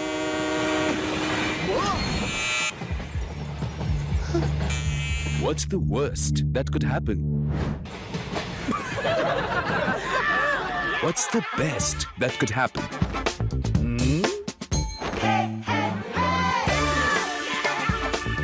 Philips One Blade. Move fearlessly. Innovation and you. Philips.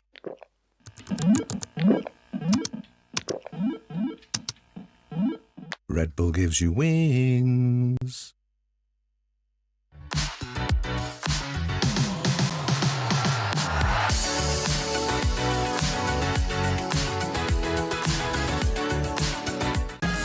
Time to test the waters. Tell me how you wanna lead. Now you hear me roll like roar in my beastly mode. Now, wow. Wicked unleashed. That's wicked. All the cuts and the curves. So wicked. Take what you deserve. It's wicked. TVS Raider. Unleash your wicked.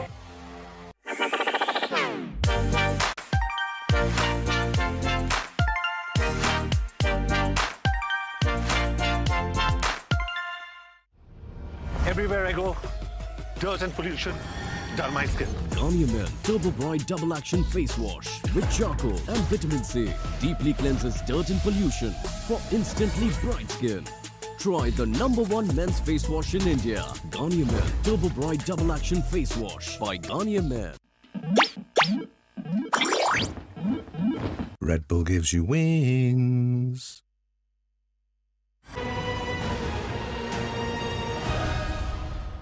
Listen, all that is fine, getting the chicken dinner, all good, but Entity missing that one single moment up has still gotten over me, man. For some reason, Entity not being able to perform that well in the previous game, it just gives me a big dent in my heart. But you know what? Something that's going to definitely lighten up the mood, it's Crunchyroll, because it's the largest anime library in India with over 800 plus shows, and you can watch those shows in your preferred languages. And you can only watch all of that just for 79 rupees per person. Isn't that super crazy? You're telling that to me when I already have a big subscription in my pocket. You know, I'm the biggest weeb out there, but the man who had the biggest impact in the previous game was definitely S-Power. 7 finishes and 47% finished contribution. That means this team had 15 finishes. 47% finished contribution, as you mentioned. S-Power himself getting those 7 finishes, and the crazy part is, at the start of the game, or at the start of the day, you mentioned about S-Power not being able to perform that well. And now look at him. With 7 finishes, single-handedly, he has astonished the lobby. And impact players off the match was Hector with 5 finishes racked up, and then Ronnie with 4, and you've also got Ash with 2. Now, Hector's performance was nuclear for his team. I just want to see how many points in total they have secured. I mean, as you mentioned about that, they've got 35 points out there in total. A bonker performance. And then following them up is Team Tamilas with 19, Team X-Park with 18. X-Park is finally now popping up, a Raikou Soul as well with 17. Now, all of these teams, they did not Revenant, utilize... no! Yeah, I know. These teams could not utilize the power play, and Revenant could not utilize the opportunity in this one game. Yeah, Revenant messed up big, and this is something that Sensei cannot afford to have. And now moving forward towards the last game of the day, as I mentioned, it's going to be the map of Sanhok, and we all know what's going to happen on Sanhok. There's so many teams that know it's the last game. They've probably given up on the hopes, and now this is where the real targeting, the real concern will start to begin for the teams in the top 4 and the teams in the top 8 in general. But you know what? Speaking about the concerns being relieved, and that's going to be the tap and pay. Imagine you do not need to carry cash. All you can do is just tap and pay on your Android device. That's the best thing you can do. Yeah, but you really need a lot of self-control to make sure you do not financial overspend manager out there. Exactly, you need a financial manager out there. But again, there's got to be some pressure reliever or some you know psychologist for these teams, because the amount of pressure between the teams from Group B, C, D, and E is going to be immaculate. Group A is done. Carnival Gaming is not going to be seen anymore. That means even they haven't moved in the top 4. But looking forward towards the leftover team. Hey, even Raven Esports was right there in the Group A. And even they haven't moved in the top 4. Yes, that's what I wanted to mention, as well as Raven were in Group A itself. We know that they stood a chance out there, but they could not close it out as well. The fight of Raven against Carpedium was like one of the most crucial fights in that previous game. I feel so bad for Raven Esports. When AimGod needed to perform, the man failed. I mean, he was performing throughout the entire league stage, but just when these 2 crucial days arrived, AimGod failed his team. I mean, it's not just AimGod. You cannot blame everything on AimGod, right? It's a team game at the end of the day. His team failed to set the man up, and that's why AimGod wasn't able to rack up those finishes. But you know what? Another good thing for you guys that are sitting at the home on your couches watching this entire show, Google Play Days are live, and grab the best BGM offers now. That's the best opportunity that you will get today, because again, all of these matches are going to run like the hot knife in the butter, as you like to call it, because that's how many targetings we're going to witness on the map of Sanhok. So this is like the best opportunity for you to quickly grab onto those amazing looking skins that all those players use into the game itself. I mean, I love the Q-Nix skin though. Hey, listen, man, the Sanhok's going to be the breaking point. Let's be honest. Now, Sanhok being the last game of this entire league stage, and the league stage has given us some good moments and some nightmares too. I mean, looking at the entire TVS Raider as well, this has given some good moments, because this Black Panther edition is my favorite edition. I know, right? Just do the Wakanda Forever already, man. I mean, I'd pay to watch you do that. But as okay, pay me. No, of course 10,000. Ha! Get out of here. I'd do it myself. Okay, well, there we go. Guys, he was lying. No, I was not, but that's overpriced. You talk about some things that are unachievable, then that's one of those things. But there's still a good point achievable for Entity, for Carpedium, for also some other teams from the Revenant? side of Group B. Yes, as you've been mentioning, Revenant as well. They've got an opportunity to try and reach into that top 4.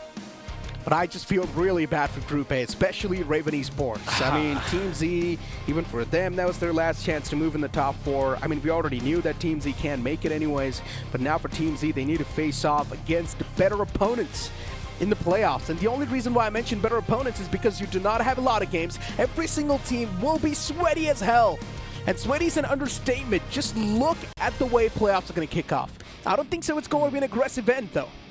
Do you want me to spoil a few things for you? It's going to be super fun, though. Stop looking at your device. I know you're looking at the overall standings. I don't want you to do that. But I've been calculating, man. Now that's me. That's just me being nerdy out there. There's only a few points that separate the 4th place team and the 5th place team. I'm not going to tell you who they are, what they are, but there's only a few points. One It's Blade spicy. is right there too. You've also got Reckoning Esports, the team that's in the top 4. Once again, returning back on the last game of the day. You've got WSP on the screen, a team that's got the potential to spoil a few games. Godlike, they've already lost their shot at being in the top 4, but still the players have got a smiley face. And Godlike are probably here to spoil some games as well. Imagine they pull something like what Carnival pulled in the previous one, but this time they do it better and grab a chicken for themselves as well, while Jonathan, as the impact player, gets somewhere around 8 to 9 finishes. They still can't move up. They Too much- still can't be in the top 4. Too much Delulu. There's too much of a difference in the point standings. Godlike would need at least 60 to 70 points in one single game. Sanhok is going to be on the way soon. And I would like to know your prediction. Which team do you think will be there winning this game? Or you know what? Skip that. Which top 4 teams will be there moving directly to the grand You finals? just stole it from my mouth out there, man. I was about to ask you the same question, but I think so. Global Reckoning, they're both going to be there. For God's Reign and Carpadium, I think so. I think it might be an opportunity. It's difficult because looking at how God's Reign have been playing in the previous few games, it's pretty difficult to put them in the same boat. The pressure is getting onto them. All right. I'm going to call for it. Global Esports, Reckoning, Carpadium, and Team Tamilas. Okay, respectable. I mean, Carpadium still though a bit of an iffy choice considering looking at how the previous game went off. Carpadium, they messed up the fight in a big fashion. And if the same thing happens once again, then I'm not sure what Carpadium can do to pull themselves back off those depths of hell. But moving forward and speaking about Vasista Esports, a team that could have stood a big chance to move up, but unfortunately in the previous game, Vasista Esports messed up too. They definitely did. But yeah, at the same time, I think so they still stand a chance. They've got an opportunity to try and pull a miracle off in this one. They did it once before. They've already shown us a banger performance with double bounty claim, if I'm not wrong, and then also a chicken dinner. Now, if you're able to pull something like that or once, you really have the capacity to do it one more time. And this time, it's all in or nothing. You can either do it right now or you won't be able to do it ever again. And then you'll be thrown into the playoffs. And that's where the pressure is going to be even higher because that means the bottom 4 will be knocked out. I mean, listen, man, playoffs, it's for another time. Right now, let's focus on what's on the plate. Because I just want to sit down and calculate which teams will be the one to target who. Now, that's a really fun thing to talk about because know this one fact. The teams that are fighting in the top 4 have also targeted some of the teams in the bottom in the past. True. So this is where the revenge factor might just play a big role. And I'm trying to remember which teams have these teams targeted to get on top 4. I'll tell you because what. the only way you can get on the top 4 is by stepping on a few heads. Absolutely true. Mogo have been targeted in Paradise a couple of times. Not exactly Mogo, but yeah, it's been pretty messy out there. We have Godlike here. We also have Reckoning here. We've got Mogo here. I think so all of them are going to drop into the Paradise itself. For Team Tamilas, I still feel they're going to go in for their slow approach, just like always. X-Pac is having fun at this point. They don't care about qualification whatsoever. They've got no chances. But hey, you asked me the question as to which all teams do I think can qualify. I want to ask the same question to you as well. What are your 4 for the playoffs, for the finals? I think so the 3 are pretty much confirmed, right? Reckoning Esports, Global Esports, And you can also say Carpadium. Or God's Or Reign. maybe Team Tumulus. I would say Team Tumulus. The three are confirmed. Team Tumulus is definitely moving in the top three. Okay. But it's all about the fourth spot, man. It's still in quite an iffy spot. If Revenue Esports gets a big game right now, they can propel themselves on the fourth spot. It's still quite breachable. Take a name. Even God's Reign is a really good name. You got a list in front of you, man. Take I a would name. say God's Reign qualifies. Okay. Okay, so... You've got Team Tumulus, Global Esports, God's Reign, right there. And Reckoning. Yeah, and Reckoning Esports. So you're not keeping Carpadium in there? Nope. All right. So the only difference between your and my list is, in fact, that you've kept God's Reign there. I've kept Carpadium there. I think so. God's Reign moves up. The boys, they've got a lot of potential. Possibly. And in this pressurous moments, the boys can definitely perform. It's not the first time they've been in so much heat. Even in the past, in the official tournament, they have been there. They have felt that heat. Uh-huh. So they can definitely cook. This heat can help them cook in a better way. Agreed. But if Gordon Ramsay's the one tasting the food, then it will be a bit of a problem. Let's see. Who wants to be the Gordon Ramsay of their life in this last game of the day? As Sanhok and the Rainforest boots up on the screen, once again it will be the big green bird taking a fly. And this time the flight starts all the way from docks towards Hatin. This plane flight path is perfect, dividing the map into two equal halves, and the teams can easily move wherever the hell they want. A drop collision towards Camp Alpha? Yes, I would love to see that. I mean, the previous engagement was won by Aiku Soul, so it's about time that Global Esports take their revenge. But Aiku Soul aren't going towards Camp Alpha. They've already dropped towards Painan. God's Reign, they are going to get targeted. This will be super fun. It's going to be super fun, as you've already mentioned. And again, over towards Camp Alpha. Wait a second. Are we seeing X-Spark moving over towards the same direction as well? This is godlike. big. Reckoning Esports as well going towards that direction. There's one more team. Between all of that chaos, it's also Global Esports dropping in that same fray. Global Esports, they've got no clue. There's 4 teams around them. Oh no, this is going to be another chaos. As I mentioned, the game's going to start off in a really fun fashion. One blade up against WSB in boot camp. Towards that temple area, you've got Global Esports facing off against Team X-Spark, godlike.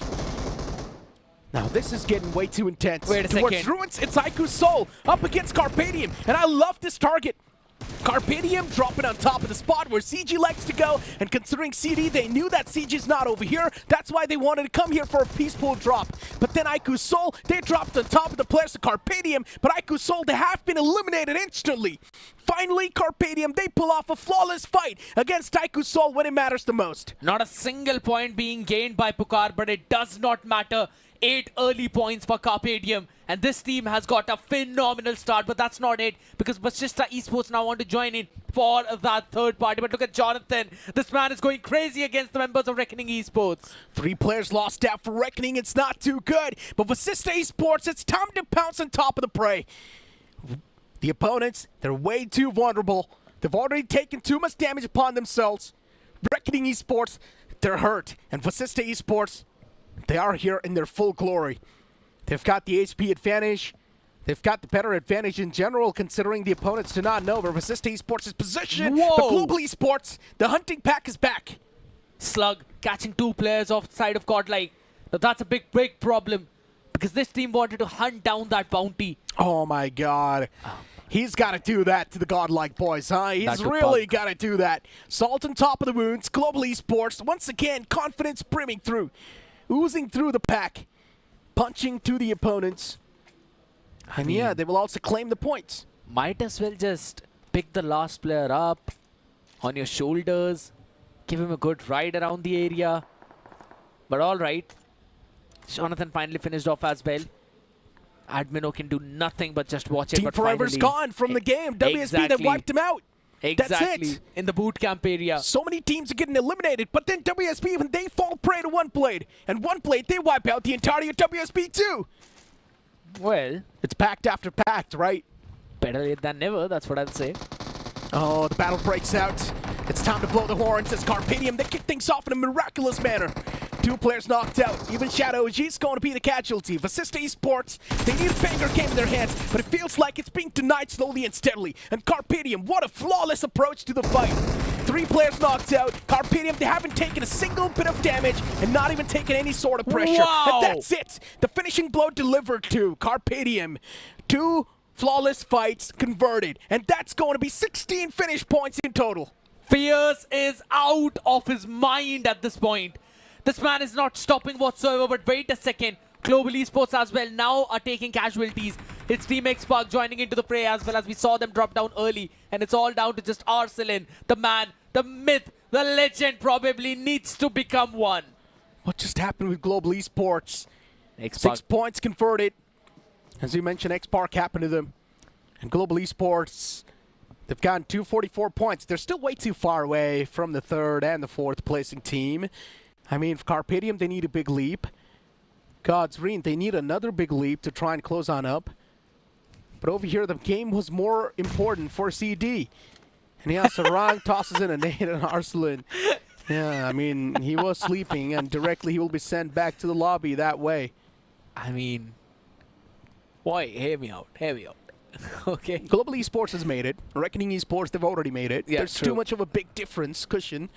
And you talk about Godsreen, they're alive in full force. Carpedium, they're not going to be kicked out. So, as I mentioned, my 4 is right there in front of your eyes, but I just mentioned Team Tumulus. Yeah, so exactly. Team Tumulus now will need to wait either for Carpedium or Godsreen to step out. Team Tumulus, they need to realize Carpedium, they've already gotten too many points. It's their time to catch up. It's a race now. Yes, a race against the time, as the blue is also going to hit in a while in the next few seconds. 2 minutes. 120 still ticking on the clock out there. So here's the question, right? It's 223 plus 16 finish points. That's 239. Team Tumulus, they need to prioritize this power play, or else they don't win this game. Or they need to prioritize God's Reign.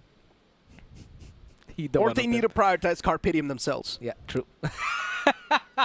I think so. With the how red hot form Fierce is in right now, with 5 finish points already, you'd rather stay away from him than try to target them. I don't even understand what Team Tumulus can do now. I mean, Team Tumulus, they're playing it way too passive. Guys, realize this. You need to be aggressive.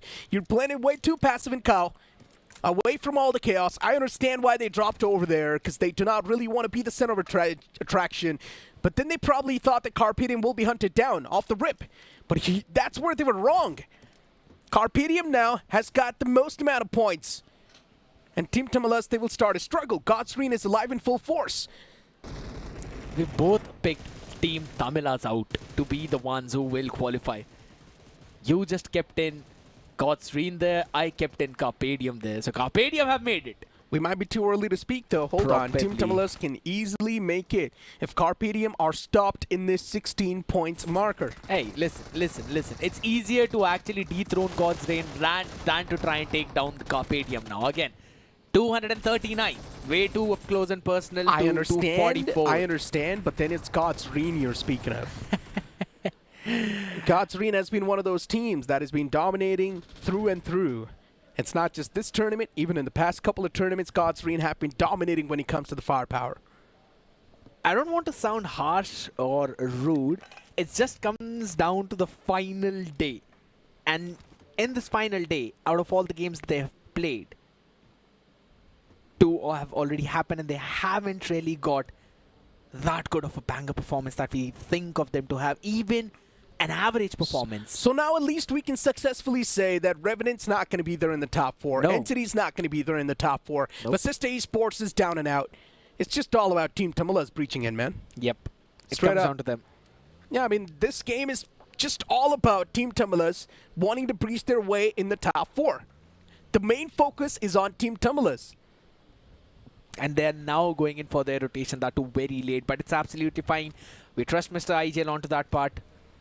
But hey, there's something happening around God's Reign in Painan though. But if we look at over towards down south of Camp Alpha, there's just quite a lot of those teams out. The Team X-Park still have got Reckoning out. There's also Godlike, Admino, Hunters, both of them just single men surviving. And Carpedium are the ones who will probably welcome them. Oh my god, I knew this was breaking through. Admino's taking way too much damage upon himself. He's got 4 nades, but instead he's going for the patch-up. He's got no other choice. 3 players pouncing on top at the same time as Admino strikes the first. Oh, okay. I mean, I got my hopes high too much. He got the first man down. I thought, okay, hold on, because Team X Spark was making that mistake of peeking one after one. Yeah, but again, the trades were good. A couple of players just peeked in. One close by, a little wide to confirm that. But again, talking about the teams who have got a chance of making it, Atanki super low in that HP. Delta tried to go in for that spray. Really needed that knock, and with that, Mogo could have actually tried to breach in. But again, I still do not understand as to why Mogo is also playing passive. They've got no opportunity.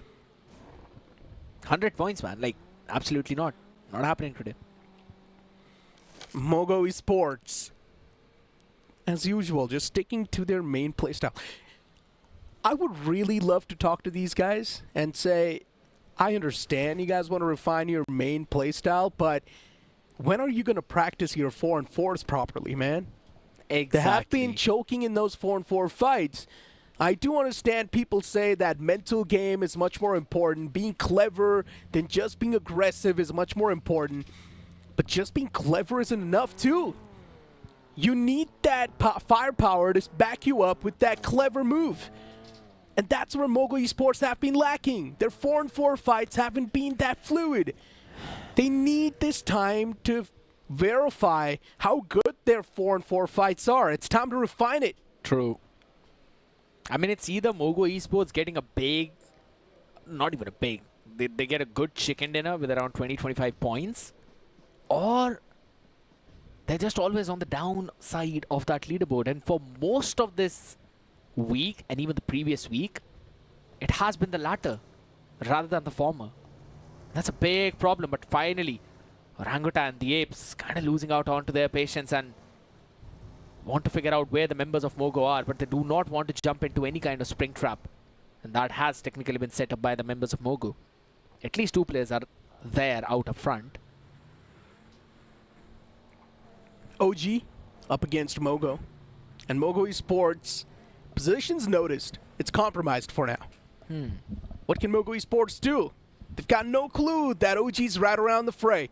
Now they do, because they see one vehicle move around, but that's the only players whose position's being compromised. And now Mogo Esports, it's time to take the position. It's time to take the stance in the fight.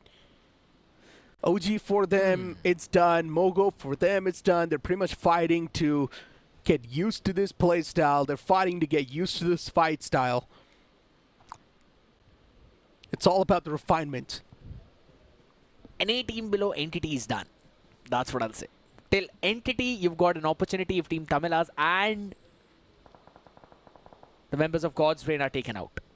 That's the only thing you can do. If they are finished off early with not a lot of points and you get a banger game, that's a good possibility. But for now, we're finally going to see the silence break off. Mogo a bit too out open as Delta has already been knocked out. It's just an out of the vehicle. It's time to blow the war horns. And OG, they've already managed to snatch one more. But Mogo Esports, they reply back in a stronger fashion too. Atanki, even he gets caught. Hands were too busy up close and personal with the nade cooking up. And now OG down at just Aru. And Aru is backing away. I don't understand the main reason for Aru to back away from this fight. You might as well try to go for that spoiler. But hold on, a third party has been attracted to all of this. And that's going to be in the name of Entity. Perfect. They already find the first man against Mogo Esports. Instant confirmation too of Toy. Equinox was knocked out in this fight, but Mogo Esports down to just a 2-man squad. They can't hold on for too long. They either have to stick to this fight and try to do as much damage as possible, or they just have to run out of the harm's way. Finally, Justin spotting a member, slams his vehicle into the tree. Not the perfect spot. And oh my god, this man is playing Superman Equinox. Justin messed up so big. Rams his vehicle in the tree unintentionally, and then he gets caught. And now he puts one last man of Mogo Esports in a really uncomfortable spot. Robin's there in the back lines. I mean, it's understandable why he made such a move, even though it was way too filled with risk, because he knows for his team it's done. Robin, the last man, yeah, it's too much to ask for. He's taken too much fire upon himself. It's OG in the opposite. It's Entity on this side, and Samraj is looking to claim that point. He's the impact player for his team. Even for Entity, it's done. The only reason why Entity is playing this game is to practice their fights. And I still don't understand as to why would Robin want to back out from that. Probably to just deny those points. That's all. AK pretty low in that HP as well. Alongside with Aru. They are close by yet again to Entity. One Blade rather. And One Blade are having a massacre of a game. 14 points already. And probably 2 more coming in. What a bounce into the compound. But the players are behind it. Keep this thing in mind. Team Tamalas, they lost out on one player a while ago. Team Tamalas are probably not going to make it in the top 4. I think so they lose that slot. This one player lost out is going to be a big lose.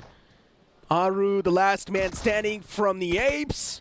And he's bouncing all across. But eventually he gets caught in a net. The Apes have been put down. All the trees severed. Nothing. I see a lot of them though in front.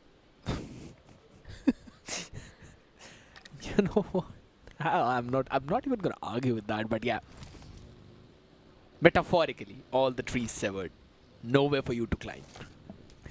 I was going up with such a good one out. But either ways, it seems like right now, Entity and One Blade are cooking up a great game for themselves.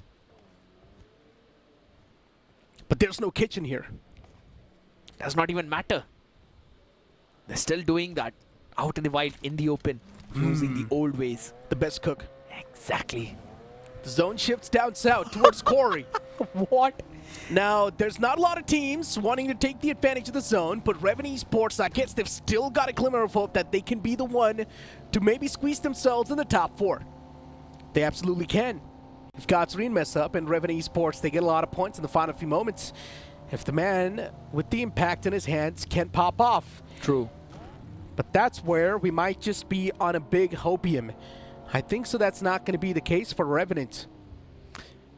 Hey, that's what I'm saying. Entity and Revenant, both of them, or either one of them, need a big game right now with around 30 points. It's all around Seth. Yeah, and you also want to make sure that Team Tamilas and God's Reign, both of them have a horrendous game with not a lot of those points. As I mentioned, the game revolves all around Seth. If Seth does not pop off, it's done. And that's what Sensei needs to realize. True. He needs to feed as many points as possible to this one single man, Seth. But Entity, they haven't been a part of the chaos from the start. And you've only got 8 teams up and alive in the stage 4. Not a lot of foes to face off against, especially when you need as many as possible to claim those points. True. And again, if you look at the side of Team Tamilas, they just really are avoiding every single fight and they're playing so far apart. Maxi, all the way ahead. And then a couple of players. Manti and Foxy so far back, but long-range fights finally being taken place. Confirms the pick on Ninja. That's a good opener. At least something better than nothing. But on the other side as well, you have Entity. A behemoth. You've got God's Reign and Team Tamilas. These are the only 3 teams that can actually pose a big threat. Because again, Carpadium, they're going to have a fun time. They've already qualified. I don't think so anyone can actually stop them. Reckoning have been cleared out. Global Esports have been cleared out. It's only One Blade and Team X-Park that can do some damage. And Entity are fighting against one of them. Yeah, Sarkar's taken down way too low. Sarang's also finished off. Sensei from the top. The man was raining down death and destruction. Nice. And now Team X-Park in a bit of a pincer. 2 of the players in the front for X-Park. Oh my god. Losing that spark slowly and steadily. As Carpadium now up against the blessed Team Tumulus. Another player knocked down and dusted. If Carpadium wipe out the entirety Team Tumulus, at least one foe taken care of. And that means we might just have our confirmed top 4 moving directly to the grand finals. Team Tamilas choking at the worst possible moment. And this team was almost in that top 4 for one of the longest times, if not the longest time. And that's not just one. Another guy falls down to his knees. It's Manti. And Carpadium are doing the cleanup job. Long range fight by the members of Entity themselves. And they need to take down this behemoth whatsoever. If in case they want to stand a chance. But Kamla Boy finally being brought down on his knees. But it is going to be Team Tamilas wiped out. And they don't stand a chance in that top 4 now. Team Tamilas ruled outside of that top 4. And with that elimination, we might just have our top 4 in the hands. Godsreen, Carpadium, Reckoning Esports, and Global Esports. Reckoning Esports at the top. But remember, at the start of the day, we had the conversation. As I mentioned, Reckoning Esports will be on the first at the end of the day. And that's what happens. 3 points. Only 3 points. But wait a second. Revenant wanted to claim a few points against Carpadium, but a couple of players being knocked out. It's all down to Seth and Flock remaining. Even Carpadium is quite hurt, though. Even Carpadium has lost out on 2 players. Kamala Boy is also ticking slowly and steadily. Pakar in the back lines. The man needs to hold off a lot. Fierce outside of the play zone. Unfortunately, even the man gets knocked out. It's all down to Pakar. And he's slowly and steadily closing on up. And Seth spots out Pakar. He still does not go for that blow on the man. And now pulls out the shotgun. He claims a few shots. And eventually, he shuts down the last man. But Seth messes up. And with that, even the game's going to be done for Revenant Esports. But Entity, they are trying to claim that point. Raiden steals it away. It is highly possible for Entity to make it in now. As you mentioned, Revenant with just a couple of players remaining on the board. Every single team up above the top have been taken down. It's only God's Reign remaining. And the Gods are now finally entering from the northwestern part. They will have to take care of Robin though, otherwise he can act as a big spoiler and there's a humongous wall of 1 blade in front of you. I mean, God's Reign to take them down, it's going to be a daunting task.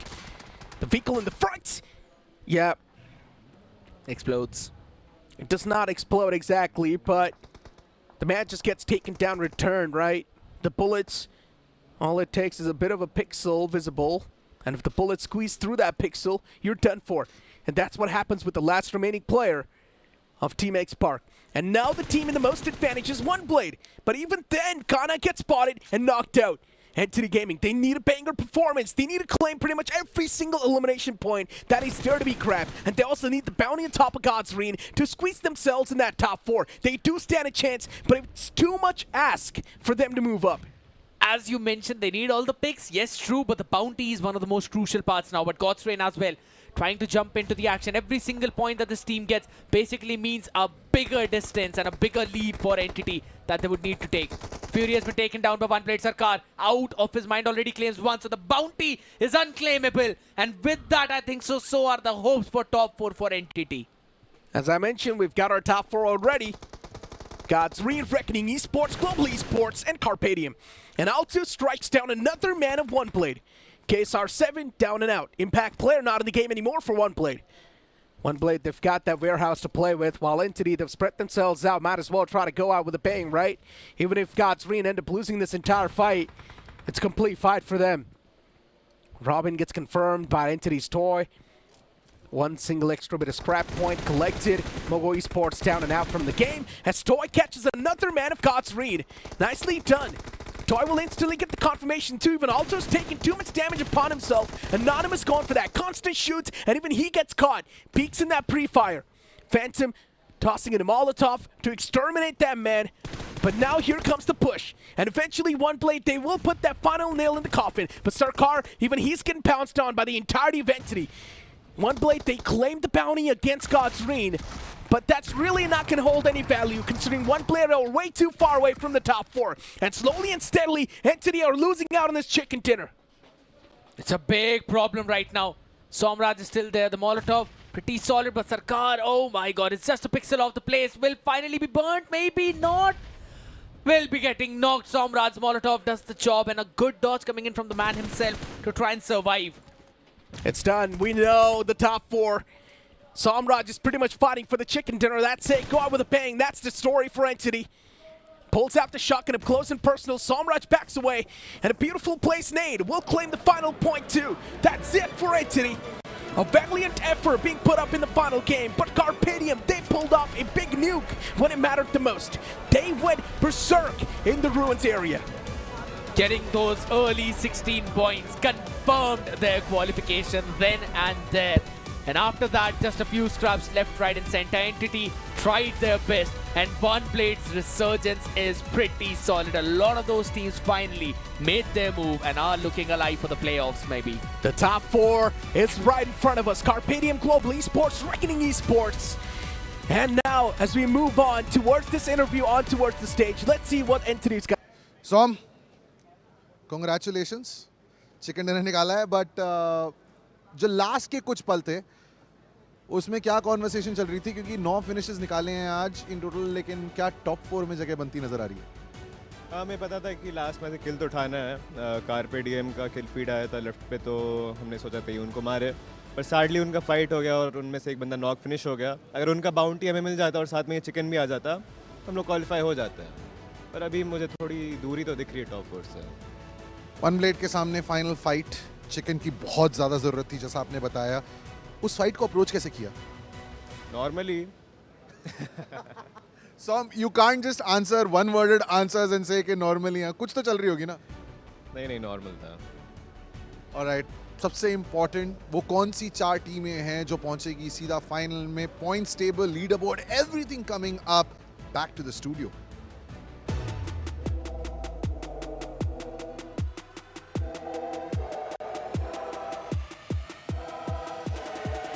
Lineup बदला है, इरादे नहीं।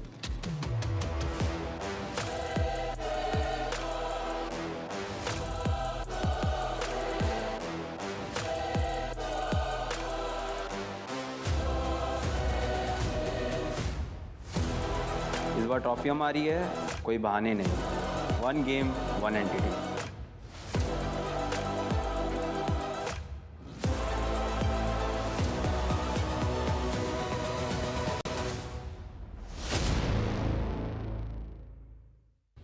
And yes, a really nice game from Entity, but all the focus was on Team Tumulas. As soon as Team Tumulas got wiped out, we got our confirmed 4 in the overall standings, directly taking a leap to the grand finals from this league stage. But it felt like even Carpedium, they had a really nice game face on, right? Because I saw the boys go into the washroom and I saw them wash their face with our Garnier men's face wash. Absolutely, and they pulled out a banger performance thanks to their game faces that were on. It's the Garnier's men buff, I'm telling you, man. Yeah, stopping 2 of the behemoths right away in that area.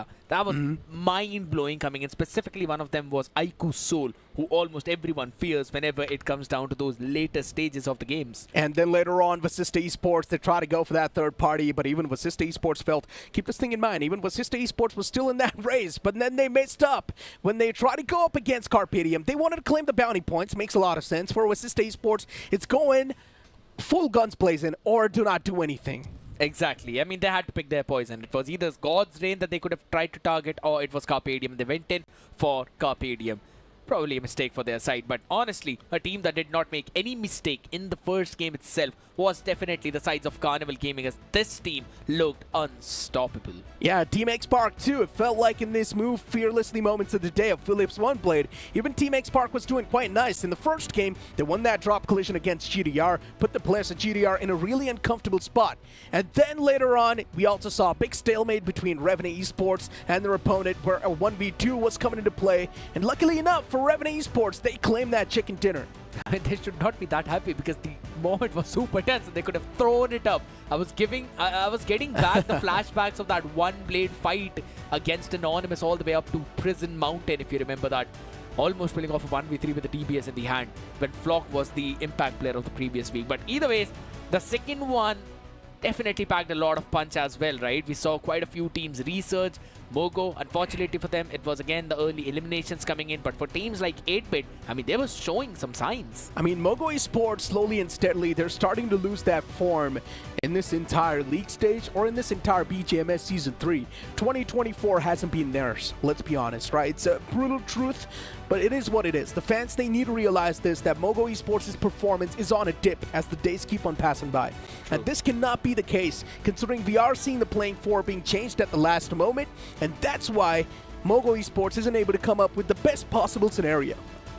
Absolutely, as you said, best possible scenario is something that they need to figure out, but at the same time, I think that they just need to change their playstyle, man. That's the whole thing. But a team that definitely tried to do was Aiku Soul, going in for that drop clash against Carpedium, being welcomed back and also waved bye-bye from them is a big thing. And then Vasista Esports following the same trail over towards the end. It was one blade again wreaking havoc against God's Reign and Entity. Both Entity did secure the chicken dinner, but it was just a bit short. Yeah, I mean, all they needed was the bounty on top of the players of Godsreen, but unfortunately, they missed out on that, which is quite unfortunate, but hey, it's completely fine, right? Moving into the playoffs, at least these teams do have the momentum with them. And One Blade also is looking pretty promising. Nothing taken away from Team X Spark, even they stepped up on the last day, but I know from the playoffs, Team X Spark is going to make it out to the grand finals. That's not a concern.